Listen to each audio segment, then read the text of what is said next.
Let's also delete all these because those were what we in the business call the trash. So, open link in new tab, open up a tab, got a lot to say, as they say. So we're gonna try and play some Marvel Champions. I'll make a little tweet about it.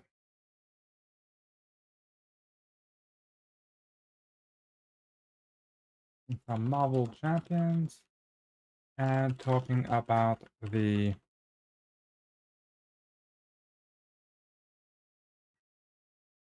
spoiler for the next campaign box. I'm going to check it out and discuss. Hashtag LCG, hashtag card games. Boop. And then we'll do a GIF of Thanos because Thanos would be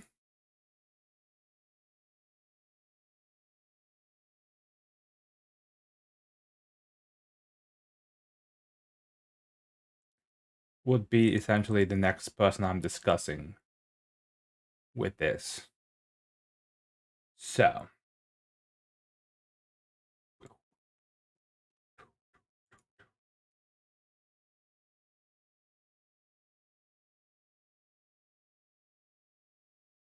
all right. Okay. All right. So let's begin.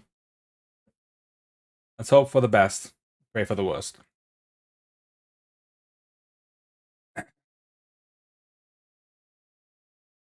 So needs to go here. Or not. Okay. Come on, RNG. Don't screw me over like you have past 3 times. Because it's been rough. Real rough. Greetings, everybody. It's Rob from Sage Tower Games, and we're here with Marvel Champions, the Solo Champions League. This is Season 7, Round 4, and this one is Groot versus Expert Collector 2 in Escape the Museum. We are playing with the Power Stone encounter set inside it, as opposed to the normal one. And for Groot, we're allowed to use any aspect. For this particular playthrough, I decided to go through with leadership. So we have our all set up. We have our cards shuffled. So let us draw cards and begin. So we'll draw 6 cards. Oh, I'm not sitting at the table. Now I'll draw my 6 cards. So we got Fruition and Photo Ground turn 1. That's pretty big. The Power of All of Us is pretty good. Welcome Aboard is pretty good. I think we get rid of Death Focus. And do we get rid of Goliath and hope for a better card? Goliath isn't exactly the best ally we want out at turn 1. But he can do the job pretty well. So we'll get rid of Death Focus. And we'll draw him 1 card. I am Groot. Okay. So we'll use 2 from our ability. Fruition. To give us 2 more. Then... Ooh. The problem is if I draw an ally with Photo Ground, I'm going to use I am Groot to play Photo Ground. Use that to give myself another counter and draw a card. Root Stomp. Okay. Then we'll flip up. I use Welcome Aboard to reduce the cost by 2. Or do I use Roots? Or do I go... The other option is to just Root Stomp for 5. Get the Power Stone off from him. And then throw for 2 only. Because the issue is obviously Goliath will only have 2 thwart. But I'll be able to get him out. So I'll do 2, 3, 4 to play Goliath. Goliath will thwart for 2 off the main scheme. And then I'm going to just attack for 2 on Collector. My 1 thwart doesn't really do much, to be honest. So, okay. We're ready. We'll draw our cards. Okay, we got I Am Groot, we got a Maria Hill, and we have Lockjaw, which we can get rid of to hopefully give us some potential cards there. So we could play a Maria Hill into an I Am Groot. We can play I Am Groot and Maria Hill. So maybe we do toss Goliath to the proverbial wolves, if you will. Adds +1. He attacks for 2, 3, 4 plus. A block with Goliath. That's +2 is 6. So Goliath is defeated, and there goes our obligation. And we get 1 encounter card. The villain schemes. 2, 3, 4 plus 1 is 5. And we lose.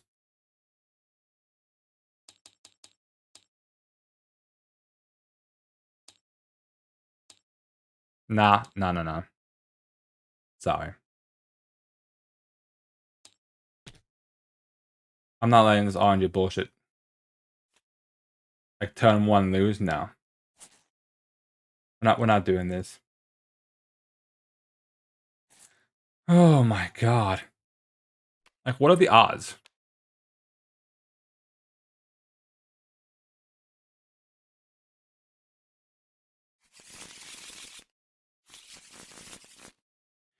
Greetings everybody, it's Rob from Sage Sour Games, and we are here with Marvel Champions, the Solo Champions League. This is Season 7, Round 4, where we have Groot versus Expert Collector 2, the Escape the Museum scenario. On Expert with the Power Stone encounter set, so there's only the Power Stone in play. There is no minions from the Menagerie in this scenario. And as far as our deck goes, we are playing with the leadership aspect. So this is game 1 of the games I will be playing. And let us draw our cards. Double Fruition. Wow. Oh well, let's just get rid of everything else. And pray we draw something good. Root Stomp. Fertile Ground. Good God. Okay. Wow, okay. So we'll give 2. We'll use both fruitions to give ourselves up to 6. Now the issue here is I could play Ant-Man. Or do I play Root Stomp? I think I use Root Stomp to play Fertile Ground. Fertile Ground to give me a counter and draw a card. It's not really the card I was hoping for, but okay. Flip up. And then... do I keep Lashing Vines? Lashing Vines is a pretty good card to use. It lets me ready myself. I use 2 to play Ant-Man. He comes in with 2 counters. So thwart for 2. And then I'll thwart from 1. And then do I keep Lashing Vines? I'll keep it for now. Get ready, Lockjaw, Vine Spikes, and Entangling Vines. Well, I definitely have the tokens to play around with that stuff. But we'll see what happens. Okay. Adds 1. He'll attack for a 4 plus. I'll block with Ant-Man. 4 plus nothing. Defeats Ant-Man.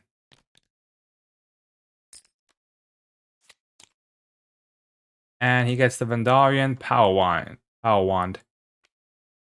Okay. Turn 2. I don't have 3 energy, so there's no way for me to get rid of that. So I definitely need to do something with all this thwart that's going on. With the power wand in play, if I was to use the library, it would bump it down to... It would bump it to the next scheme, and I would have the Milano to play around with. So we'll use Get Ready to play Vine Spikes. We'll use Lockjaw to play Lashing Vines. So I can use this using one counter to give myself a +2 attack, so that's 4 damage. Does 4 damage, which steals the Power Stone. Then I can use 2 counters. I'm not going to use the 2 counters, actually. Then what I'm going to do is I'm going to use the library to give myself an encounter card. I'm not. No. I'm thinking, because if I give myself an encounter card here, plus the power wand, plus the other, that's giving me 3 encounter cards. I have no defense against anything. I have no blockers, nothing. So he's only throwing for a 3+. I think it's better to play it safe. And maybe actually get rid of this and play the other one instead, actually. Entangling Vines. Okay. Ready. Draw 5. So now we have in harm's way, we have I Am Groot. We have cards that can actually really blow through the scheme quite easily here. So we have options here, actually. Because you can do an I Am Groot 3. That'll take off 6 threat. In harm's way, there's another 5. We can really accelerate things quite dramatically here. As 1. He'll attack for a 3+. I'm going to defend for 3. 3 + 1 is 4, so I take 1 damage, hits the growth counters. And then we gain 2 encounter cards. Insight 1, you are confused. Literally the worst card to come up. And the Cloak of Hercules. Because now I literally can't do anything. I should have kept the other one that allowed me to ready myself.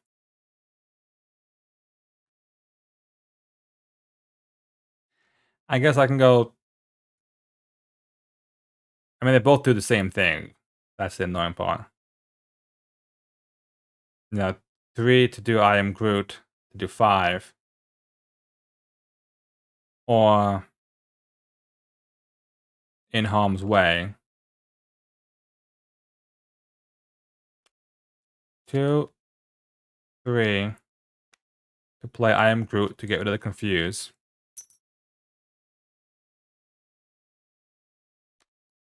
1 to play In Harm's Way. Take 2 damage to remove 5 threat.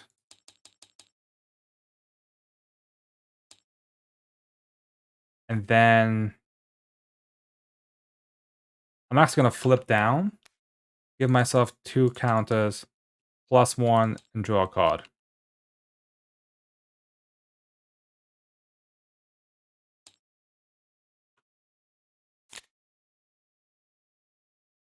I'm hoping to, like, draw into something here.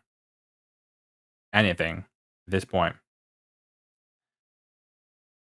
As 1, we'll scheme for 2, 3 + 3. It's 6, makes up to a 9.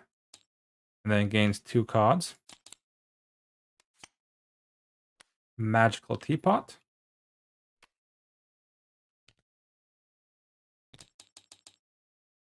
And Shadows of the Past. So Vernax comes out, and the Blazing Inferno comes out. So fun all around. And 4. Alright. I'll add 2 more. I'll use Fertile Ground to give myself another card. Okay, Root Stomp actually is pretty major here, actually. That'll let me deal with Fernax. As for the threat, that's a whole other kit and caboodle going on with that. I do have 9 on my on myself, so that's actually pretty powerful. I flip up. I'll play a rapid response.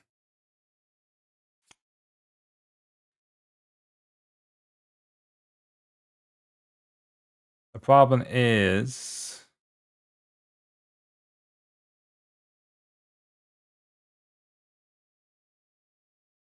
the problem is that I need to I can thwart and deal with the Blazing Inferno, or I can attack Fernax. The other option is to, hold on, what if I don't play Power of Leadership? I mean, if I don't play Rapid Response. 2, 3, 4 to play Lockjaw. Lockjaw, what does Lockjaw do for me? Nothing. Okay, so what if I play Root Stomp? 1, 2, Root Stomp. We are Groot, and a Rapid Response. I guess that's the play. 2 for Rapid Response. I mean, 2 for Root Stomp. But Root Stomp doesn't kill. I punch to finish off Fernax. And then we play We Are Groot to give myself a tough status. The other option is to go 2-4 to play Lockjaw. He attacks for 2, I attack for 4 to defeat Fernax. I don't need a Root Stomp in that case. And then 1, 2, 3, 4. And then I can play We Are Groot and Rapid Response. I think, there we go. That's the play. So we'll play Lockjaw with the Power of All of Us, a Root Stomp, and a Rapid Response. He'll attack 2 on Fernax. I'll use 1 counter to give myself a +2 attack to defeat Fernax. So Fernax is defeated. Then I will play Rapid Response. And then I'll play We Are Groot. I will remove 2 counters to give myself a tough status card and Lockjaw a tough status card. And we'll go with that.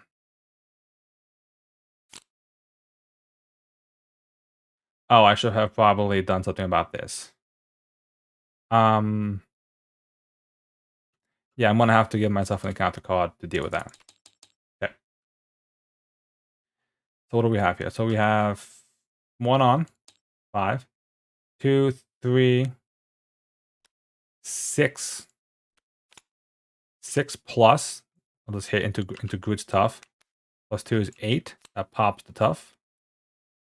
And then we have 1, 2, 3. Oh my god, 4 encounter cards. Good god. Oh, I'm supposed to take 2 indirect damage. So that will hit Lockjaw's tough, we'll just say. I got by Blazing Inferno. Take 2 indirect damage. If Blazing Inferno is in play, take 1 additional. So it is a 3 indirect damage. So I'll go 1, 2, 3.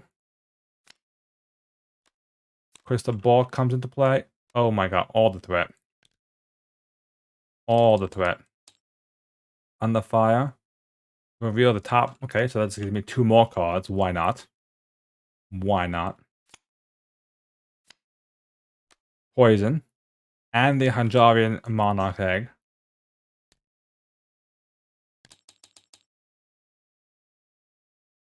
And the Villain Schemes. So 2, 3. Nothing else is boosting that. So it's a 3 plus 1. Hey, we somehow got past all that. Okay. Turn 5. Poison. Take a damage.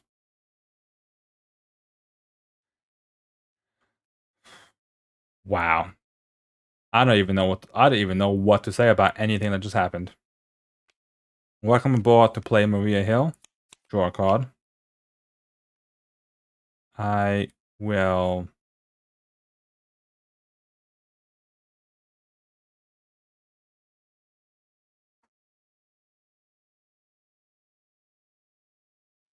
I mean, I can. Oh, Jesus. Oh, Jesus Christ.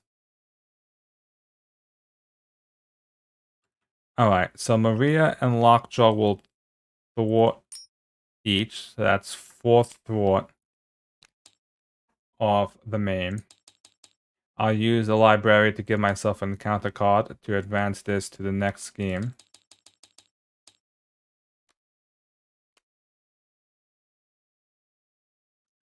So I have the Milano. I'll then use the Milano, Goliath, I am Groot to play Spider-Man. Using him, giving him the thwart, I'll plus 2, so that's a 3 thwart to deal with Blazing Inferno. Unless, wait a minute. Yeah, yeah, we can't take the indirect damage. But this is also a problem here. It'll be 12, 13, 14.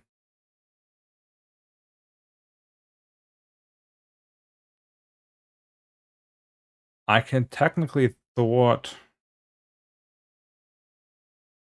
Yeah, I have to get rid of the. Yeah, so I'm going to do 3 of here.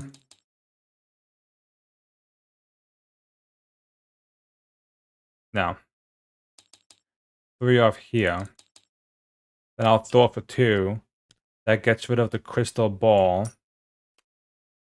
which will allow me to play Mockingbird, which will stun him. So that at least gives me some leeway of breathing room. Then Mockingbird will thwart from 1 on the main scheme. So we at least slow down that. But we do have a lot of side schemes to deal with. Okay. Creative Solution's a good time to come out. We can play Nick Fury. We can make some stuff happen, hopefully. Hopefully. Adds 2. 1, 2. Tries to attack. Can't. And then so I take 2 indirect damage from this. So 1, 2.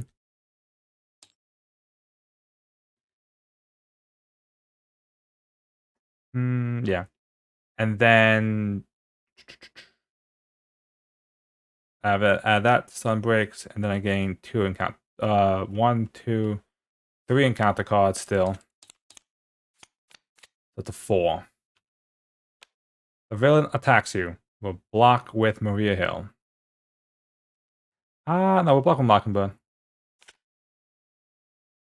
Give collector a tough status card. Okay. Mockingbird is defeated. I'm not going to use rapid response on her. You are stunned. Collector attacks you. Okay. I will block with Spider-Man. Spider-Man is defeated. And the Philosopher's Stone comes out. Okay. Nice to know. Nice to know. We got lots of threat to deal with here. And then exhaust your identity and surge. You are stunned. Collector attacks you. Well, I'll block it with Maria Hill. So, all my allies have been defeated. And that's it. Turn 6.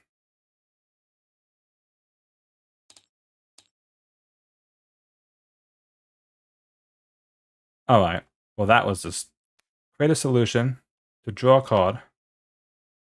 I'll remove the stun to remove 3 threat from a scheme to get rid of Blazing Inferno.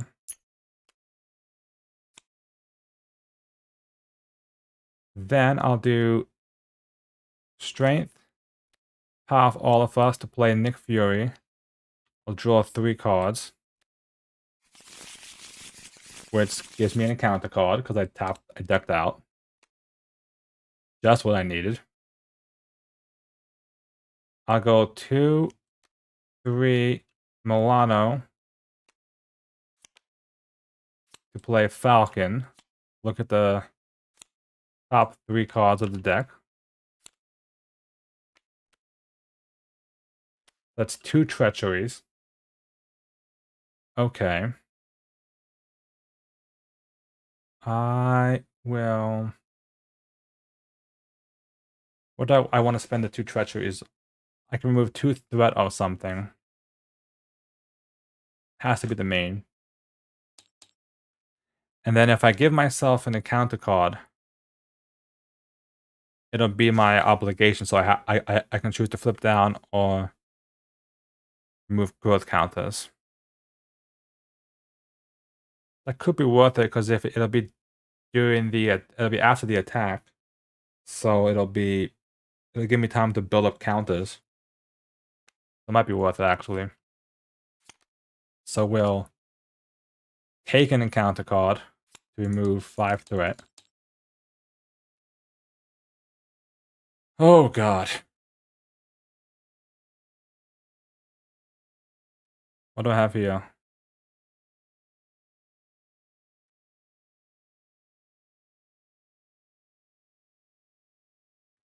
And then they will both thwart 4 altogether. To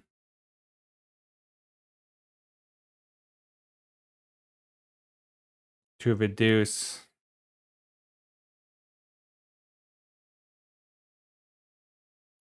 I'm not trying to think what's the best option here. Do I keep the thing low and then hope and pray, if you will? I'll do that. We'll keep this down to 1, I guess.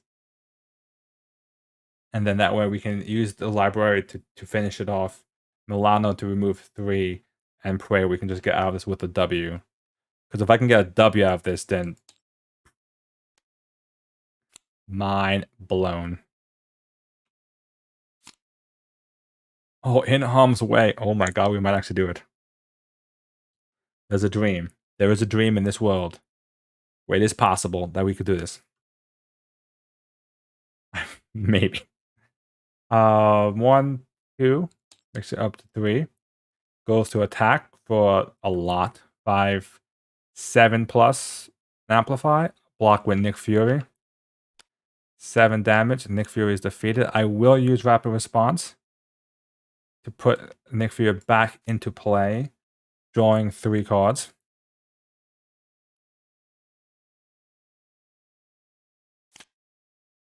Okay. Give me all the cards. And then we have to take 1, 2, 3 more encounter cards. So there's 5 encounter cards. That's nice. Oh, and we have an acceleration token, because that's always fun. Okay, let's see if we can survive this. Take 2 indirect damage. I'll do 1 to Nick Fury and 1 to Falcon.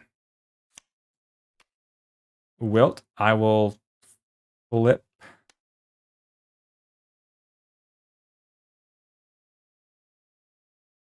and exhaust to get that, remove that from the game. Discard an upgrade or support you control. I'll discard Vine Spikes. Incite 1. I am confused. probably the worst card that can come right now. Yeah, one of the worst cards that could come. Insight 1, if you are already confused, choosing this card, one card you control, not one card from my hand, one card I control. I am discard Nick Fury. He's going to go away anyway, so. Okay.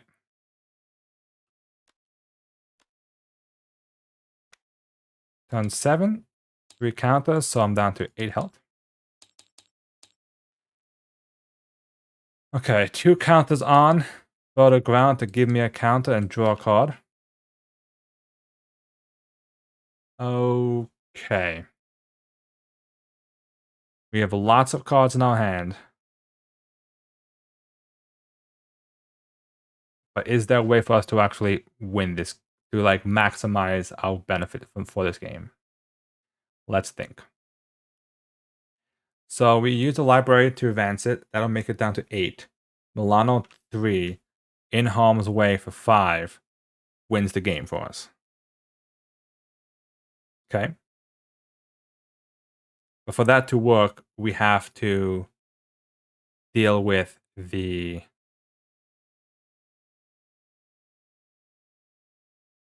whatchamacallit.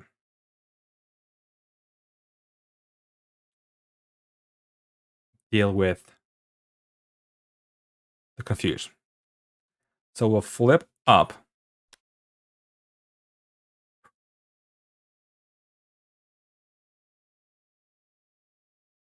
I'm not stunned either, technically. So obviously we'll take the encounter card. That'll advance this to stage 3. Which gives us another acceleration token. You shuffle the ship command cards into here. And then we have 8 threat here to deal with. Okay. Milano removes this 3. Brings us down to 5. So technically all we got to do is an in harm's way to win the game. And for that to happen, we have to go 2 and 1 to play I Am Groot to pop the confuse. Okay.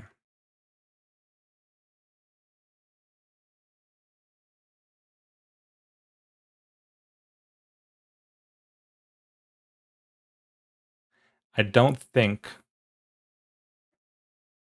although, wait a minute. If I use Falcon to pop the tough, right? Then I play a Root Stomp that does 5 damage. Bring them down to 1. Then I play Ant-Man. No, because I'm 1 resource short of doing it. I could have, in theory, what I was looking for was if I could have popped this off, bring him down to 0, because that is important for the score, to bring him down to 0. Is there still a way to do that, though?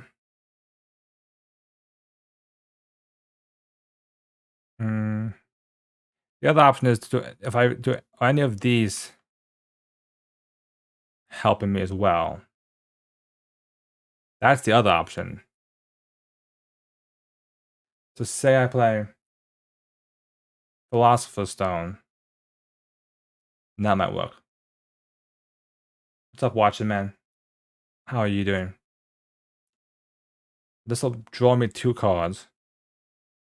So hold on. Let's map this out a bit on the board. So if we play In Harm's Way.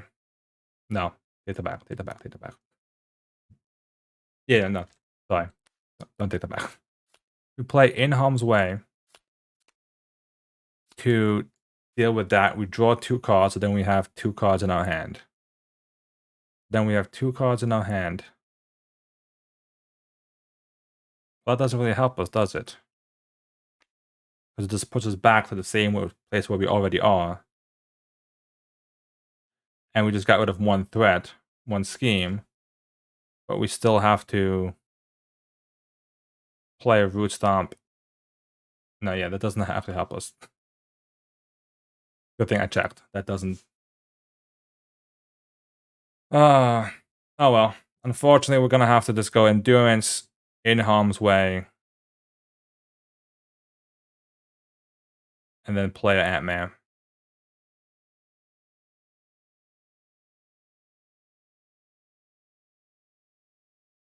Unless...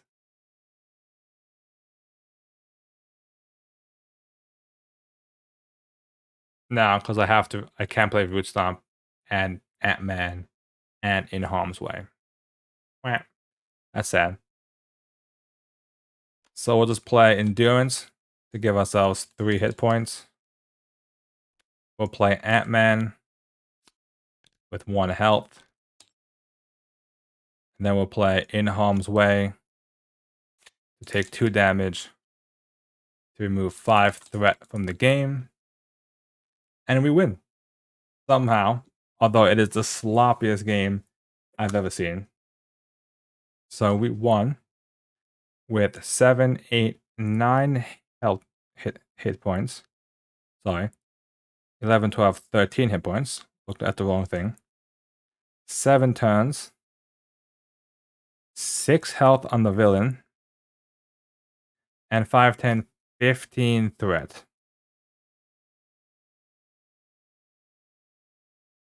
Wow.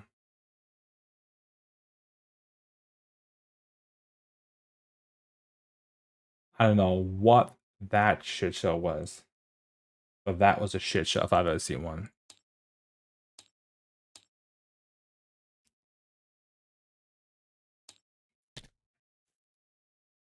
I don't understand how that just happened.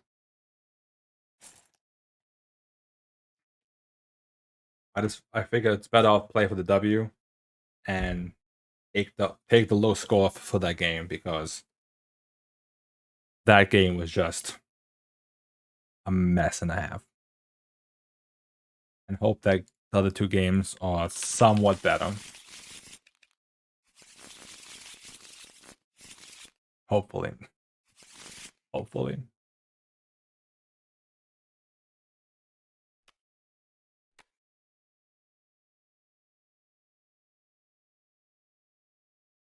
Alright, so we are here with game 2 of our Season 7 Round 4 games for the Marvel Champions Solo League.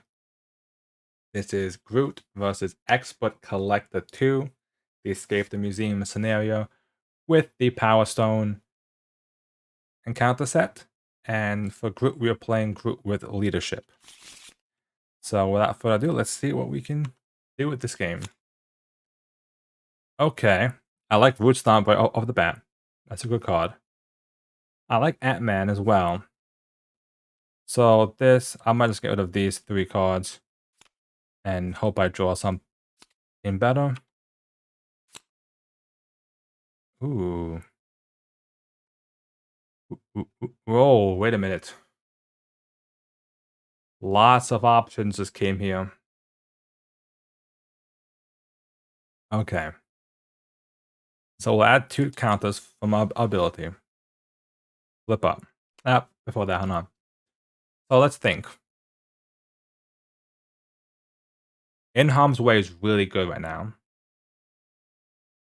I can go 2, 3, 4, play Nick Fury, draw 3 cards. I can go 2, 3, 4, play Nick Fury. Now I can play Rapid Response as well. I like that better. Damage is nice. Don't get me wrong. But being able to get Nick Fury out twice is really a lot better. So 2, 3, 4 to play Nick Fury. Draw 3 cards. Oh, and the power of leadership. Yes. Okay. So we'll flip up Power of Leadership to play Rapid Response. I will use I Am Groot to play In Harm's Way to take 2 damage to remove 5 threat. Then I'll have Nick Fury Thwart for 2. Come on, you can do it. There you go. That will push it to the second scheme to 11. And I get the Milano. And then I will give myself an encounter card to reduce this by 5.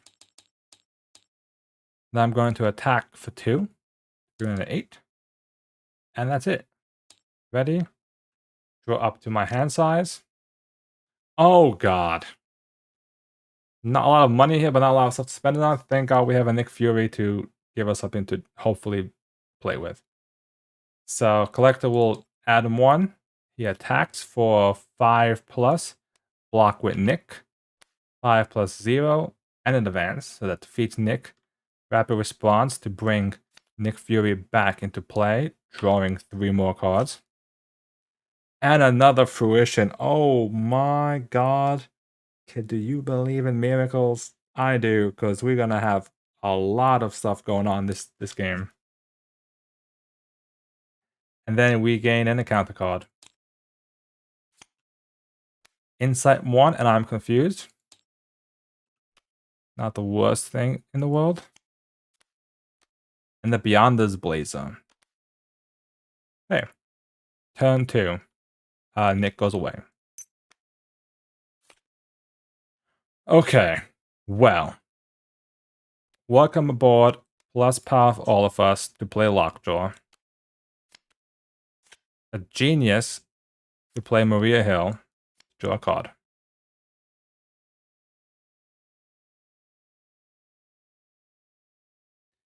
Now here's the scary part. I could, in theory, play Falcon. 1, 2, 3, 4. Play Falcon and then thwart for 6 of that scheme. But I think I'm gonna do double fruitions to make myself up to a 4. Thwart to get rid of the confuse. I'm gonna have these guys thwart for 2 each. Bring this down to 4. I don't want to push it yet, because stage 3 gets a bit hectic, so rather not deal with that. And then I'm going to keep the... Do I keep power for all of us? I don't think so, because Nick's in the discard pile, Gamora's in the discard pile. I think the only one left is Spider-Man and... Mockingbird. Neither one is really relevant, kind of, at this point. So I might actually... Ooh, but, yeah. I think Falcon might give me more value. Then we're ready, and we'll draw up.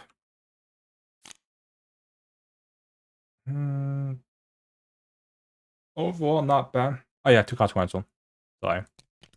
Always forget. It's gonna be fine. He's my sacrificial dog.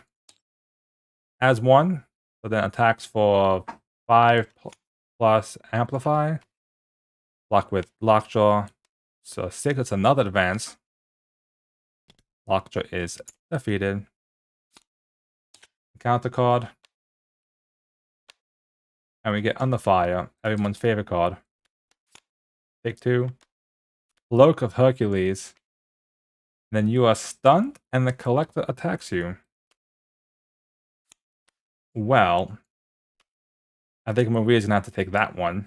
Because now we're looking at a 4, 5, 8 plus damage.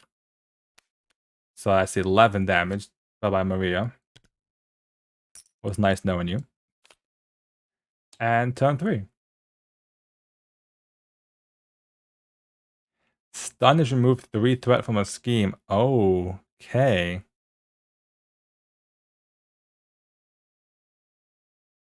So... Okay, so let's see how this works. Creative solution. Draw a card. And remove the stun. to remove 3 threat from the main scheme. Wait a minute. No. Hold back. Hold the phone. Hold the phone. Stop the press. Because I can use the encounter card to finish that off. Brings down to 8.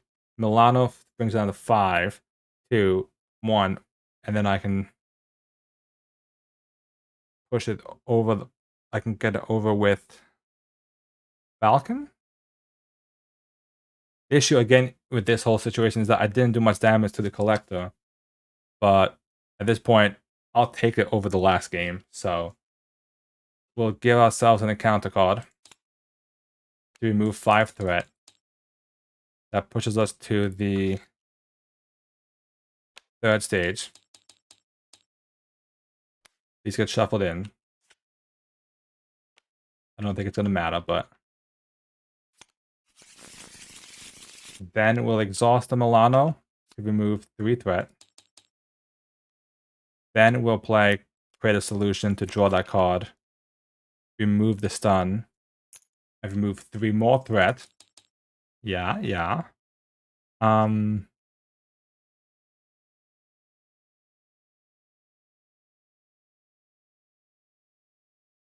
not seeing if there's any better way for me to like do this to maximize my score.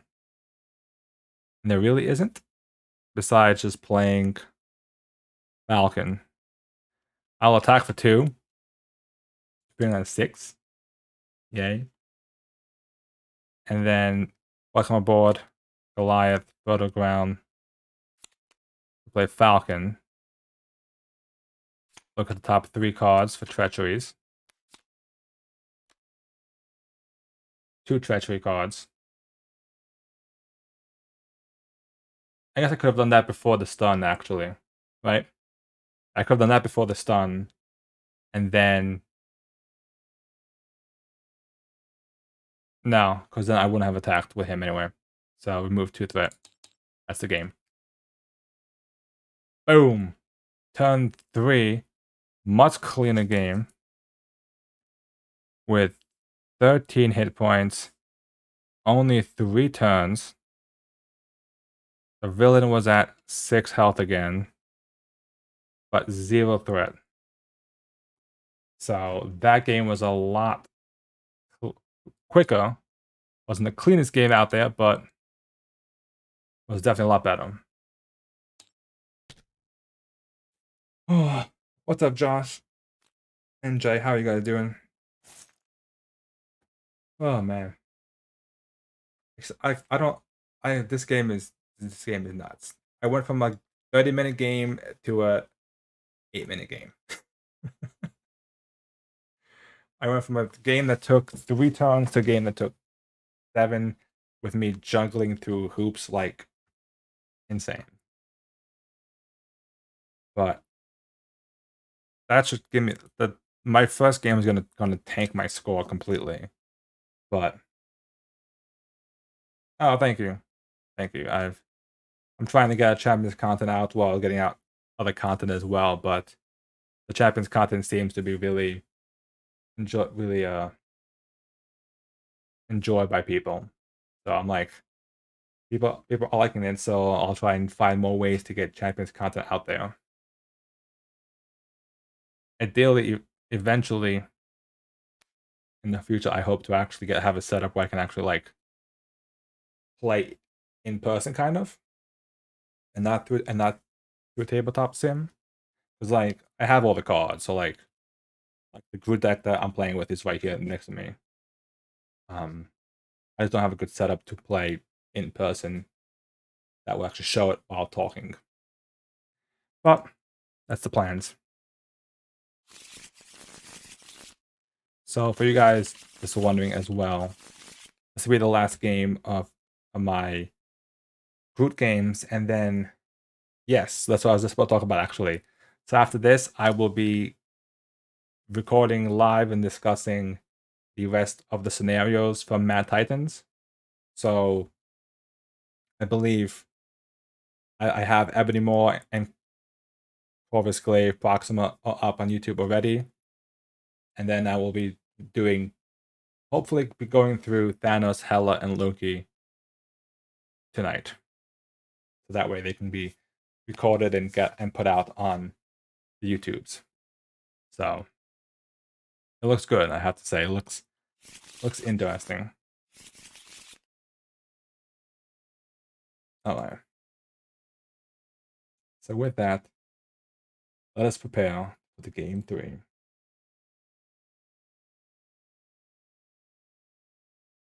Alright.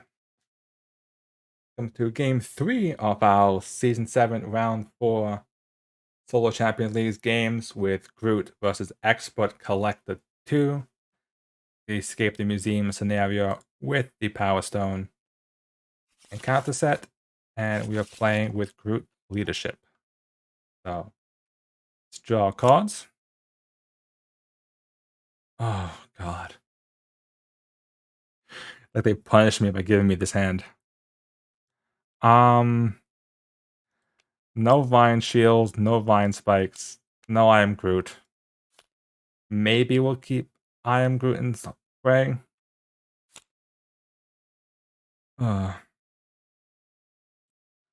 That's I don't know what. Okay.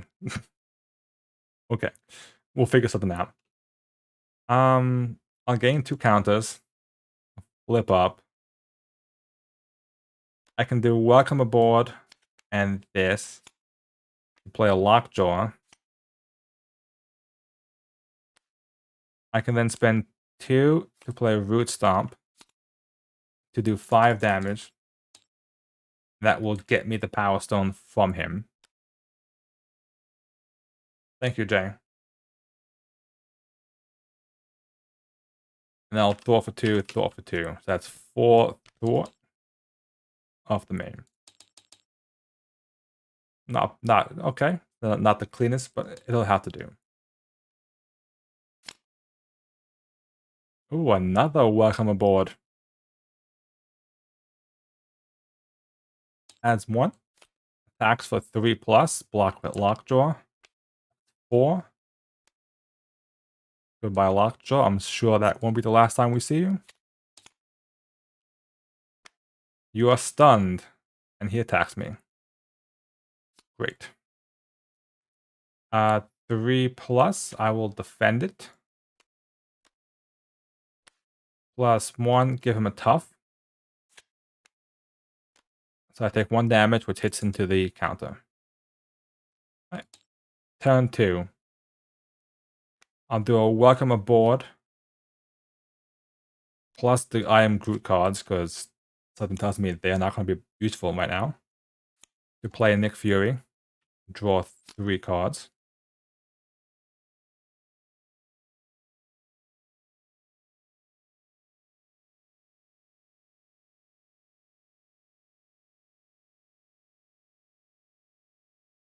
I think I'm going to go 1, 2 to play Ant-Man. And then I'm going to have them thwart for 2 each. That's 4 thwart, which will move this down to 0.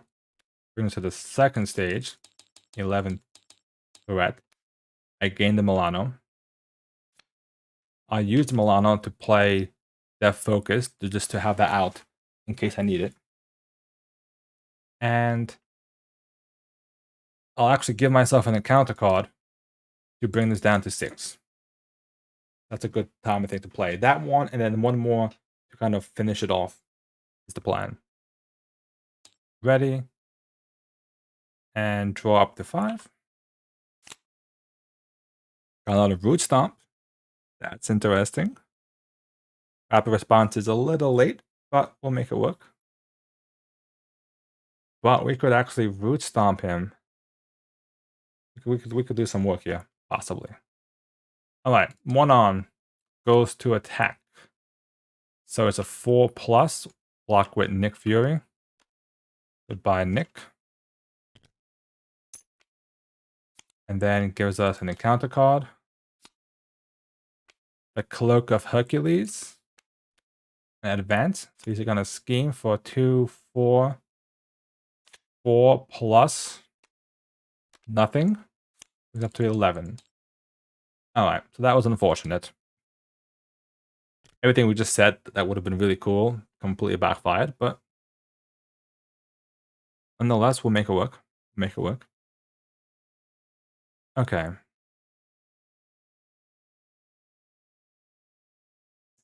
We could still play Rapid Response to get Spider-Man back out as a potential.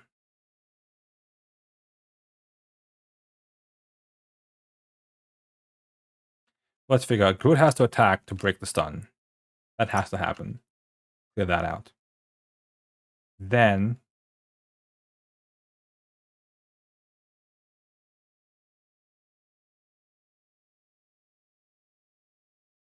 I don't know if it's worth it to actually play Root Stomp. I don't think it would be at this, especially not with the tough. Yeah, I forgot about the tough. So I'm gonna just go Milano, Root Stomp, and Fruition to play Spider-Man with the +2 to thwart. So he thwarts for 3 off the main. Then I'll play Rapid Response.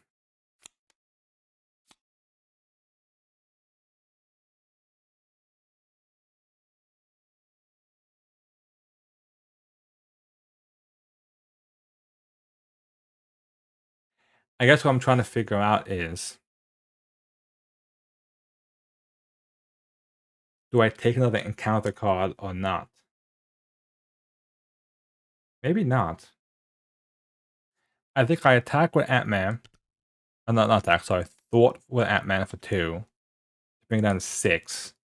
Keep it at 6. Don't use the thing. Don't use the library. And hope we can get some good luck coming. Because we'll have Spider-Man back. He'll only be a 1, but he'll have a 2 attack that could help pop a tough off, possibly.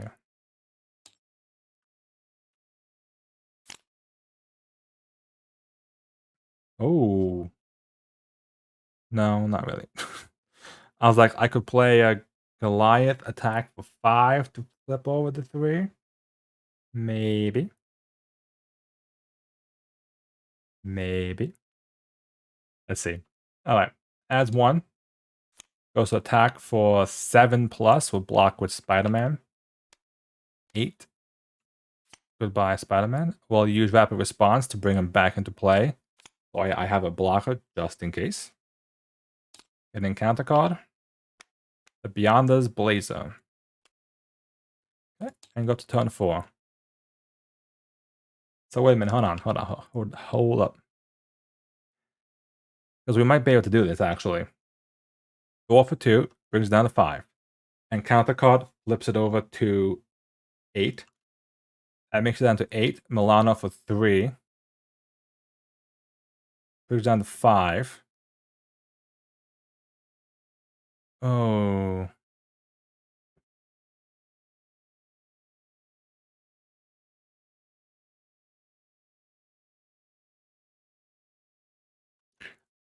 No, because the issue is Groot thwarts for 2, right? The Groot will be exhausted. And counter card brings down to 8.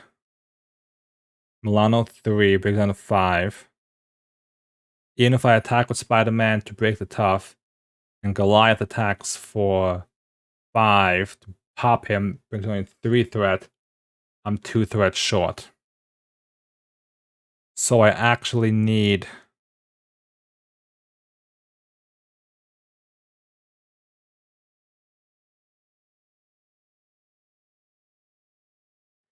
I actually need Maria out.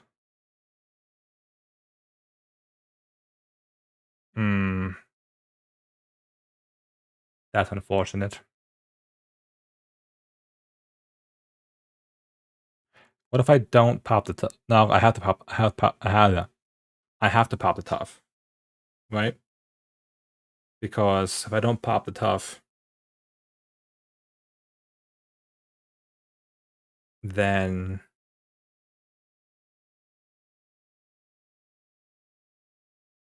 yeah, if I don't pop the tough, it doesn't do anything.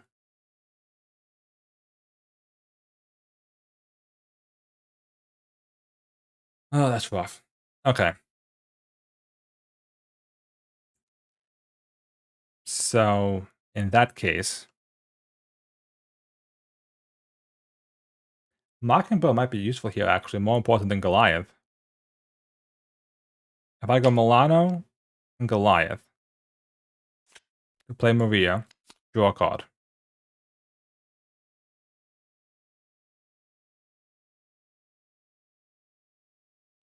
I go 1, 2, 3 to play Mockingbird to stun Collector.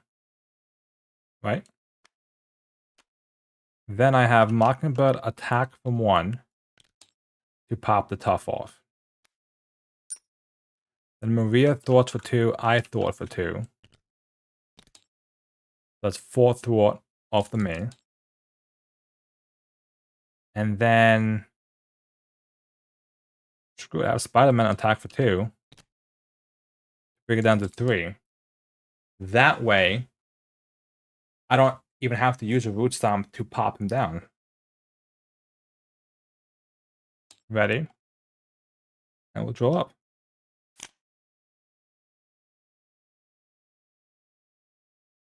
Okay. As 1 tries to attack, can't. Gets an encounter card. The villain attacks you. So that's a 4, 7 plus. I will block with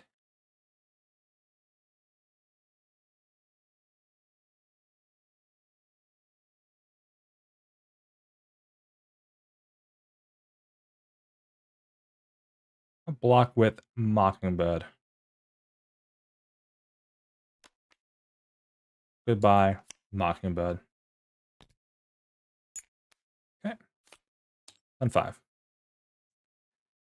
So now let's try this math again.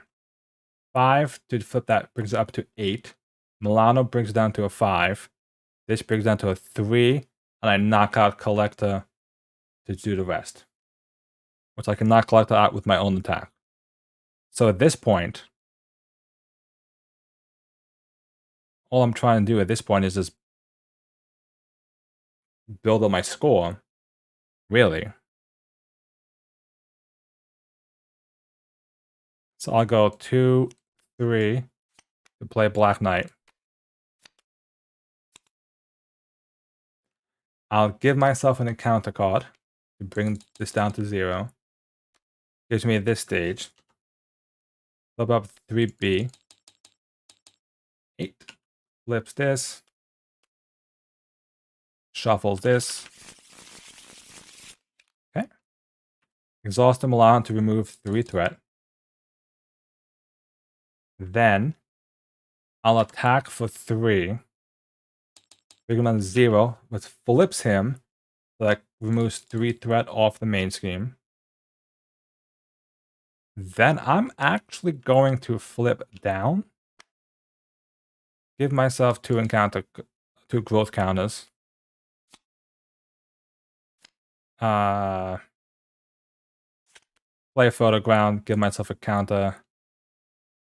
I can draw a card. Planetary Vines, why not?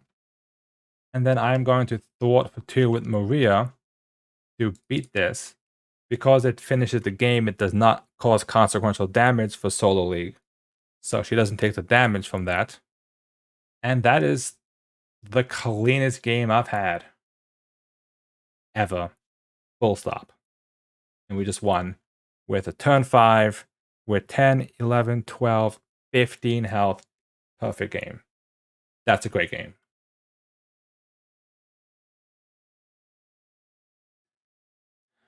All right. So 10, 11, 12, 15 health. 5 turns. 0 health. 0 threat. That was. I got scared, by the way, because like I was doing practice games this afternoon, and I couldn't win a single practice game on tabletop. I don't know what was going on. In person, I had decent practice games. I played this afternoon, and I was just losing every game nonstop. So let's see. So our scores are 13. Our first game was 13 hit points, 7 turns, 6 villain health, 15 threat because I had 3 side schemes out. It was a mess. Like I think every side scheme came out, shadows hit. It was just a nightmare. Second one was quicker, but the villain health was there. And then stage 3 was not stage 3. Game 3 was the cleanest one there was. All right, I'm happy with that. So I will report those later, and hope that they're decent. Because I know that I've seen some people have been reporting their scores.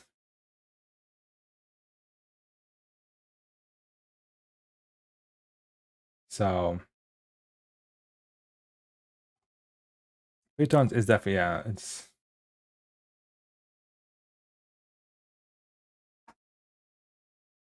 all right. So with that intense stuff out of the way, let's talk about Marvel.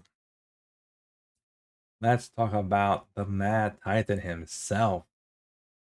Let's take a look at Thanos in all his glory.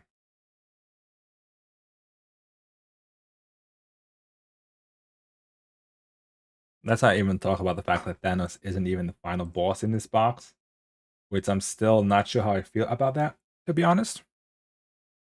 I'm not really sure how I feel, but sure. Let's see. Do I have to look at?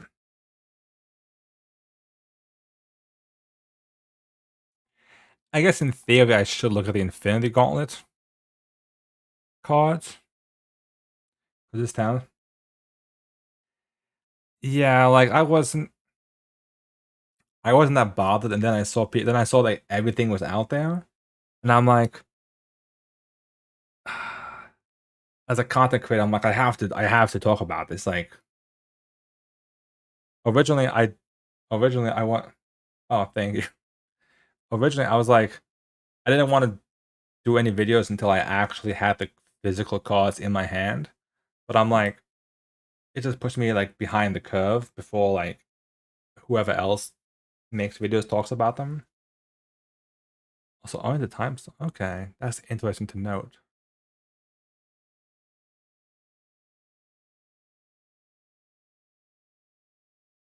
So we'll have to.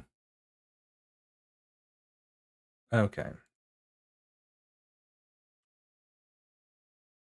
we'll have to do some magic with this one.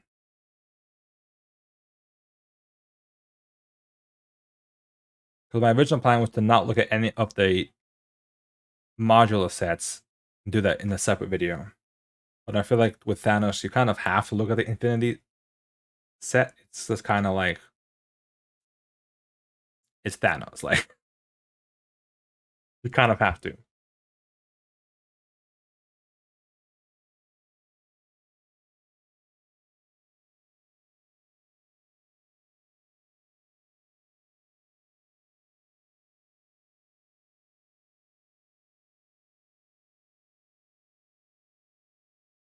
Okay, so I was just checking out Thanos a little bit here just to see what's the best way to. Oh no. Okay, we'll we'll do some behind the behind the scenes recording stuff. You can tell the scene is set up from the last video still. So we need a Thanos picture. Um,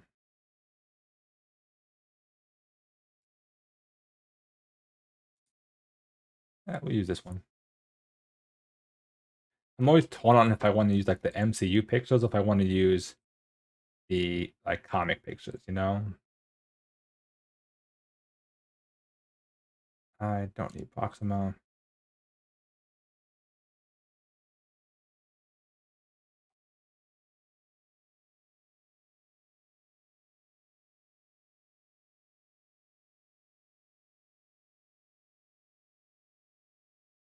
Epic. You know what? Thanos, I think, deserves a massive square for himself. It's Thanos. Like, please give him some respect. Oh, right.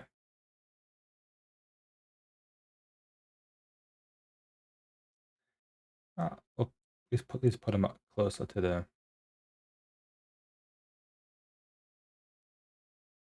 That works. All right. So let's talk about Thanos.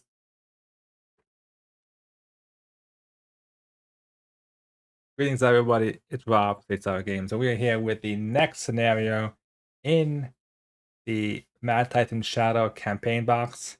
No, I did not say that incorrectly. Thanos is the third scenario in the campaign box. He is not the big bad final boss for this box. A little bit of a curveball. So we'll see how Thanos himself plays. He could potentially be the roadblock to get you to the rest of the campaign. So we'll see how hard he really is. So with that, you can look and see Thanos 1 scheme, 2 attack. He has Stalwart as a permanent feature on him. We saw this in the preview pack. Thanos cannot be stunned or confused ever. He is Thanos. He will do what he has to do. So his force response is after the Infinity Stone deck runs out, you give Thanos a face down boost card. So for those that aren't aware, the Infinity Stones are in this campaign box, and we're going to temporarily hop over to them because I think they are a bit important to show for this specific encounter. So we have the Infinity Gauntlet, permanent setup, +1/+1. So that 1/2 that Thanos just had becomes a 2/3. And basically the way it works is whenever the villain activates, you resolve the ability of any Infinity Stone in play. Otherwise, you put an Infinity Stone into the play. So let's look at these stones. The Mind Stone. You are confused. If you're already confused, discard 1 card at random from your hand. Then you place this card in the discard pile. The Mind Stone confuses you or makes you lose a card. The Power Stone stuns you, and if you're stunned, you take 3 damage. The Reality Stone discards an ally, upgrade, or support you control. Place this card in the discard pile like the other ones. You can see each stone gets used once, and then it goes away. So that's kind of him cycling through the different stones, and that will just give him extra boost cards constantly. Also to note for later, Power Stone has 3 boost icons, Reality has 3, and the Mind Stone only has 2. Soul Stone, heal 3 damage from the villain and give it a face down boost card. So he heals 3 on Thanos in this case, and gives him a boost card. Now, this only has 1 boost icon, but what makes this interesting is, keep in mind Thanos in this case has Stalwart. So because he has Stalwart, you can't stun him. So all these boost cards are gonna hurt. So you better hope you have allies blocking or some way to deal with him, even on Thanos 1, if he has 2 boost icons, you're looking at a 3 plus 2 boost icons worth of damage. Space Stone, discard cards from the top of the encounter deck until a minion is discarded. Put that minion into play, engage with you. So the Space Stone just summons a minion out, basically. And Time Stone. Discard the top 4 cards off your deck and place 1 threat on the main scheme for each different type. And this card has 4 boost icons on it. I think it's the only card in the game that has 4 boost icons printed on the card, I believe. I'm making a note for this because you'll see why. Let's hop back over to Thanos. Thanos 2 has 2 scheme, 3 attack. So 3/4 with the gauntlet. When he's revealed, you search the discard pile for Thanos' helmet. He gets his helmet on, and he comes into play with tough. So he has toughness, he still has stalwart, he still does the boost card if he runs out of stones, and he gets his helmet. Stage 3 is 2 scheme, 4 attack. So now with the gauntlet, he's swinging for 5+ whatever. And this time he starts the encounter deck and discard pile for Thanos' armor. So stage 3 gets him his armor. His main scheme is the Infinity Stones, which you can kind of see it here. I'll describe a bit. It's not exciting as some of the other ones were.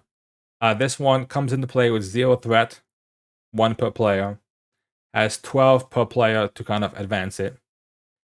And when it comes into play, you put the top card of the Infinity Stone deck into play. So he starts with 1 stone out automatically. And then you search the encounter deck for the Sanctuary side scheme and reveal it. So this part, however, I will be moving because you may have seen Balance of Scales in the spoilers. Balance of Scales says, I will actually, for you guys, I'm going to move it just a bit.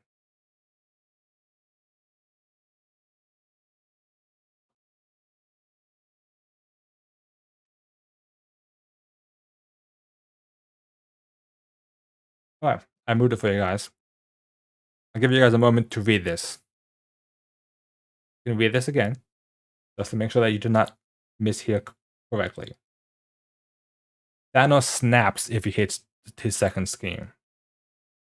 Each player shuffles the discard pile into the deck, and then you remove the top half of your deck from the game.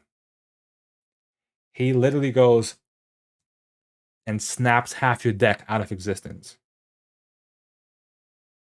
That is not good. Let's just be honest with that. The concept. Think of this. Think of the few things. One, half your deck's gone. So let's hope none of those important cards in your deck were in that top half. Second, you now have half the cards in your deck. And that means you have no more. That puts you so much closer to just keep cycling through your deck to gain more and more encounter cards every time. That's scary.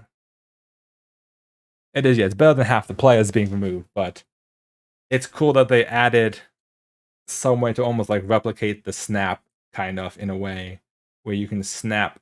He snaps the deck off completely. That's just funny to me. Even says Balance of Scales as the name. That's just hilarious. That's an intense. That could, I mean, that could ruin your game pretty much.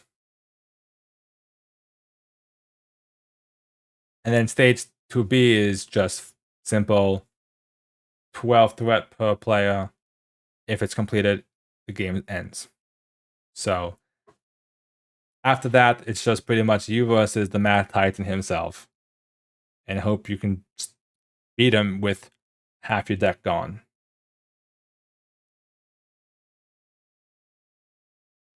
Sanctuary. You will adjust this again.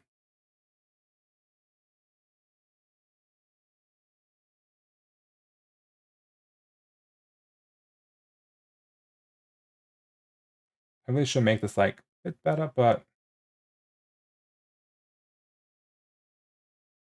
kind of that weird thing where like side schemes usually don't matter. We'll do this. This is close enough. For what we need, this is what good enough. Sanctuary comes into play with 3 plus a hinder 1 per player. Thanos cannot take damage. So remember, this card comes into play from the beginning as a side scheme. So from the beginning, he already has a card that stops him from taking damage. So it's almost like a King's Dominion card. When defeated, each player may spend up to 3 physical resources from their hand, deal 2 damage to Thanos for each physical resource spent this way. This damage ignores the tough status card. Okay, so you get a benefit for actually getting rid of the card, where you can do up to 6 damage per player. I mean, could you imagine this with a Hulk? And to spend unlimited strength, to do 6 damage to Thanos. That's pretty cool.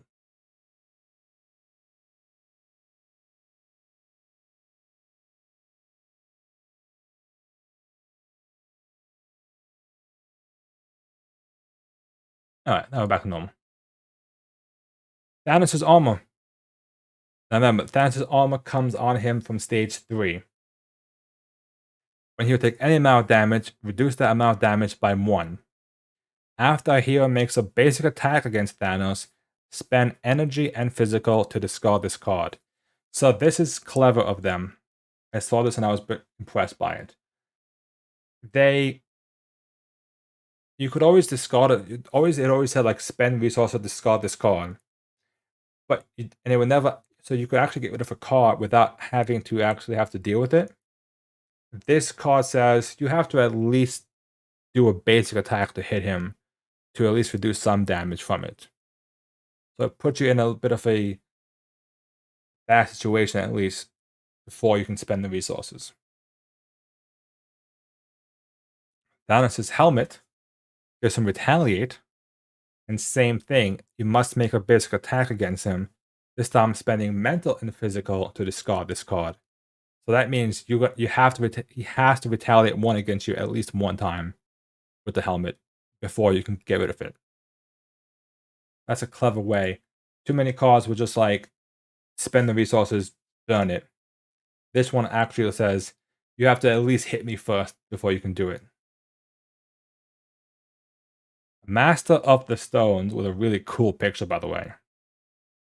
Attached to Thanos. Another +1/+1.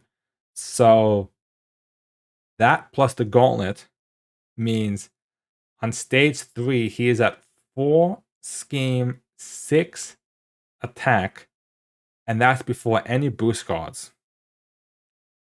Good God. And he can't be stunned. When he activates, put the top card of the Infinity Stone deck into play. At the end of this activation, discard Master of the Stones. So the question I have is, let's see actually.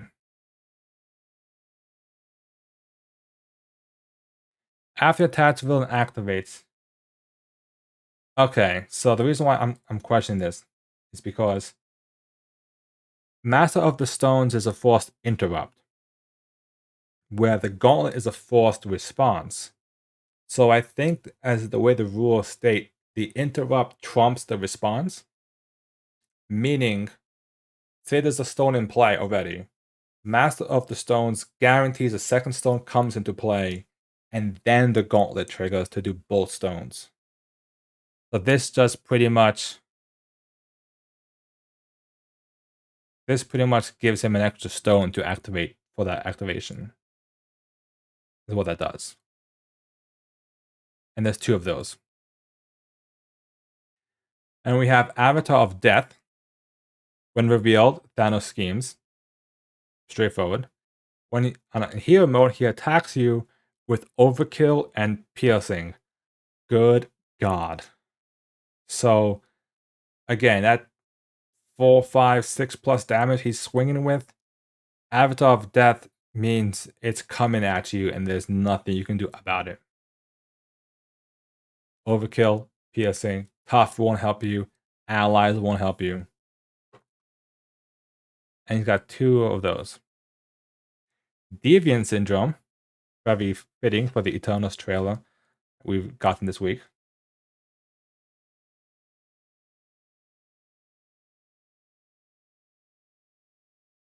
Yeah, he had extra stone, yeah.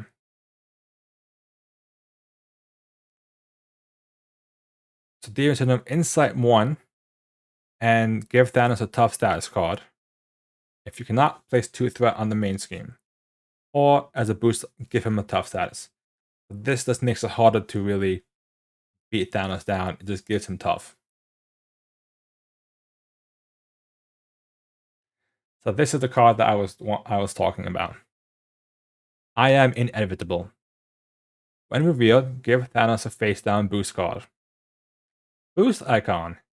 Discard the top card of the Infinity Stone deck. Apply its boost icons as if it were a boost card. The reason I mention this is because remember that Time Stone? That Time Stone has 4 boost icons. This becomes a +4 to an attack. That's scary. There's other ones +3 and so forth. Not only on top of that, it does go through the deck even faster, meaning a chance for more boost icons to come out. So 1, 2, there's 2 of those. And then we have the Mad Titan. When revealed, put the top stone of the Infinity Stone deck into play. As a boost icon, if this damage attack kills an ally, put the top card of the Infinity Stone deck into play. So this is a way for him to get more stones into play. So 1, and there's 2 of those. And then we have the Titan's Throne, which allows you to essentially get rid of an Infinity Stone from play if you defeat it. And those are the costs for Thanos himself with the Infinity Gauntlet set. So right away, looking at those cards, Thanos is going to be scary. And the reason I say this is Thanos is going to hit hard. He'll scheme hard. He'll scheme pretty hard too, actually. But his attacks are going to be pretty hard to find a reason. Like, he could probably one-shot the weaker heroes in just like literally one-shot them. Like, look at stage 3. 4 plus the gauntlet plus everything else makes it 6. He's gonna, gets a boost icon. He's gonna be able to hit anybody that has 9 health, possibly. Plus, he may be getting multiple boost icons, multiple boost cards. So, I feel like Thanos feels like it could be a similar vein to Ronin. Where Ronin's really all about really hitting you. I just feel like, I don't know why. I don't know if it's just because it's Thanos as opposed to Ronin. I feel like the Thanos way of doing it is cleaner than Ronin's. Ronin just felt like it was just annoying and oppressive. Thanos, I haven't played against Thanos, so I'm not sure. But I feel like that Thanos that isn't as terrible. I think part of what makes it that is that because Thanos doesn't have that Kree Supremacy card, so he doesn't make you play Heroic 1, basically. In every game. You don't draw as many cards as quickly, so it's not as like attack. Yeah, he has attack cards, but he also has cards that like do other things with the Infinity Stones that can really manipulate the field. And he obviously comes in with other encounter sets that can give you some breathing space. But to my original point on this video, like I said, is Thanos going to be the roadblock? I think so. I think up to this point, we've seen Ebony Maw, which looks to be a still challenging, but pretty standard type of scenario. We've seen Corvus Glaive and Proxima Midnight with their kind of tower defense encounter, which is pretty cool. I think that one looks to be really fun. And then there's Thanos that just is like punches you down, and it may, depending on how it plays out, actually kind of give you that feeling of facing Thanos. Not in the sense of just like all powerful, but that sense of that he's a Titan. He is designed to unleash damage, where he's gonna blow through enemies. Allies, he can just crush most allies. He has style. You're not gonna slow him down. He's coming for you. So I think this is gonna probably be the roadblock encounter right here. You get past Thanos, then you may have a little bit of a, hopefully, a reprise with Hela before going into Loki. So with that, let me know what you guys think about Thanos, the Thanos cards, the Infinity cards as well. We kind of took a peek at the Infinity Stones. Wasn't planning on doing that for this set, but I felt like you kind of had to. Also, I just realized, hold the phone before we kind of wrap up into our wrap-up video. I never talked about his health pools. Stage 1, he has 16 health. So that's 32 for 2 players. Stage 2, 23 hit points. That's a good amount. So that's 46 hit points for Stage 2. Stage 3 is 28 hit points per player. So 56 hit points for 2 players. And 112 hit points for 4 player. Good God. He's a beefy boy. That's a lot of health. We totally forgot to even talk about that. So 112 hit points for 4 player, which if you play 4 player Marvel, good on you. I'm sorry. 4 player seems like a lot. From what I've heard, it's a lot. But even at 1 player, 28, 2 player, 56. That's a lot. That's more than I think Kane has 50, I believe, on stage 3. So this is 56. That's a lot. So he has a lot of health. Anyway, thank you guys for watching this video. Be sure to like all the videos, subscribe to the channel for more Marvel Champions content, and stay tuned for some more spoilers from the Mad Titan.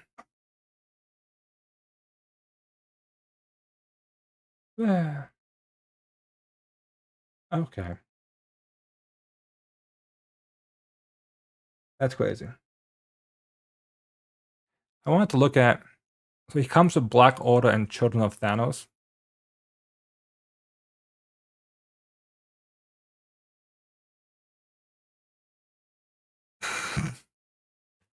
Just to show you this little preview for anybody who's here. The Black Children of Thanos gives him Corvus Glaive, Toughness Retaliate, 224, Proxima, PSA, 135, Ebony Maw, Villainous, 116, and two tributes, which gives him a face down and counter card and crest icons. And then he has the Black Order, which gives him Black Dwarf, 136. So he has all the Black Order basically in his deck.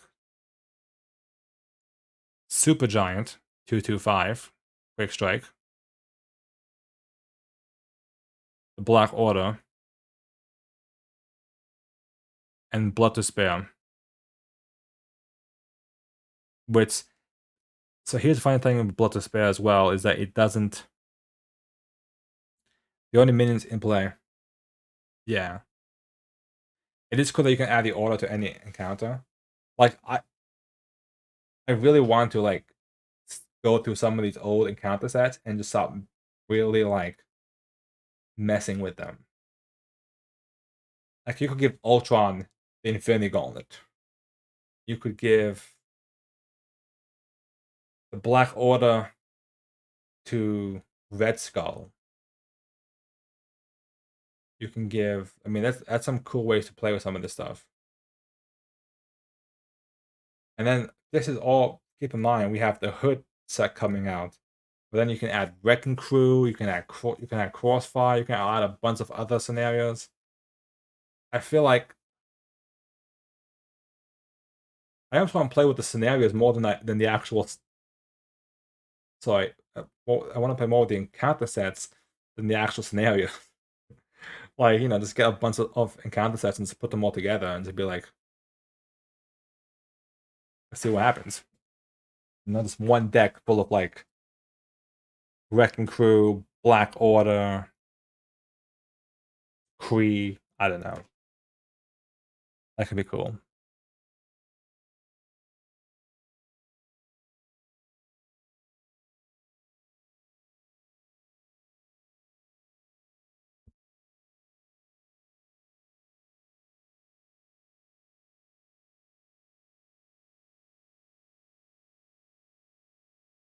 I just feel like some of the module sets just really, I don't know. I feel like that like it's just so hard to like want to play with some of the new ones, especially because it's like even making one change can really make things. I remember back when we just had the core set, just those old days when all we had was just the core set, and I think we and you would put in like Modoc in just to like spice things up a bit, put Modoc in with Ultron.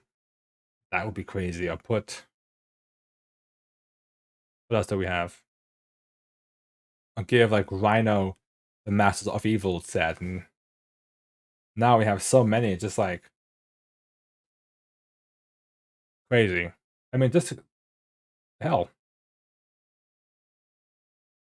look at freaking this set, right? Collector 2. The only change that they made for this round, really, I believe it's supposed to come in with. Yeah, the only change they made was they replaced Menagerie Medley with the Power Stone. And look how different it played.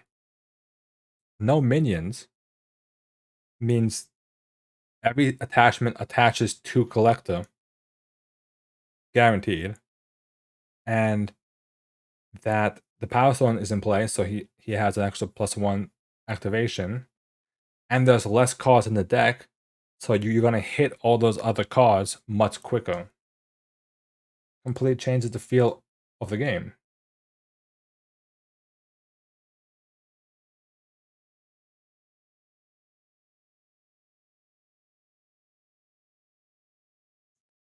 Hella. I feel like for Hella, I need to like. See, the problem with Hella's set, so there's a bit of a preview, is that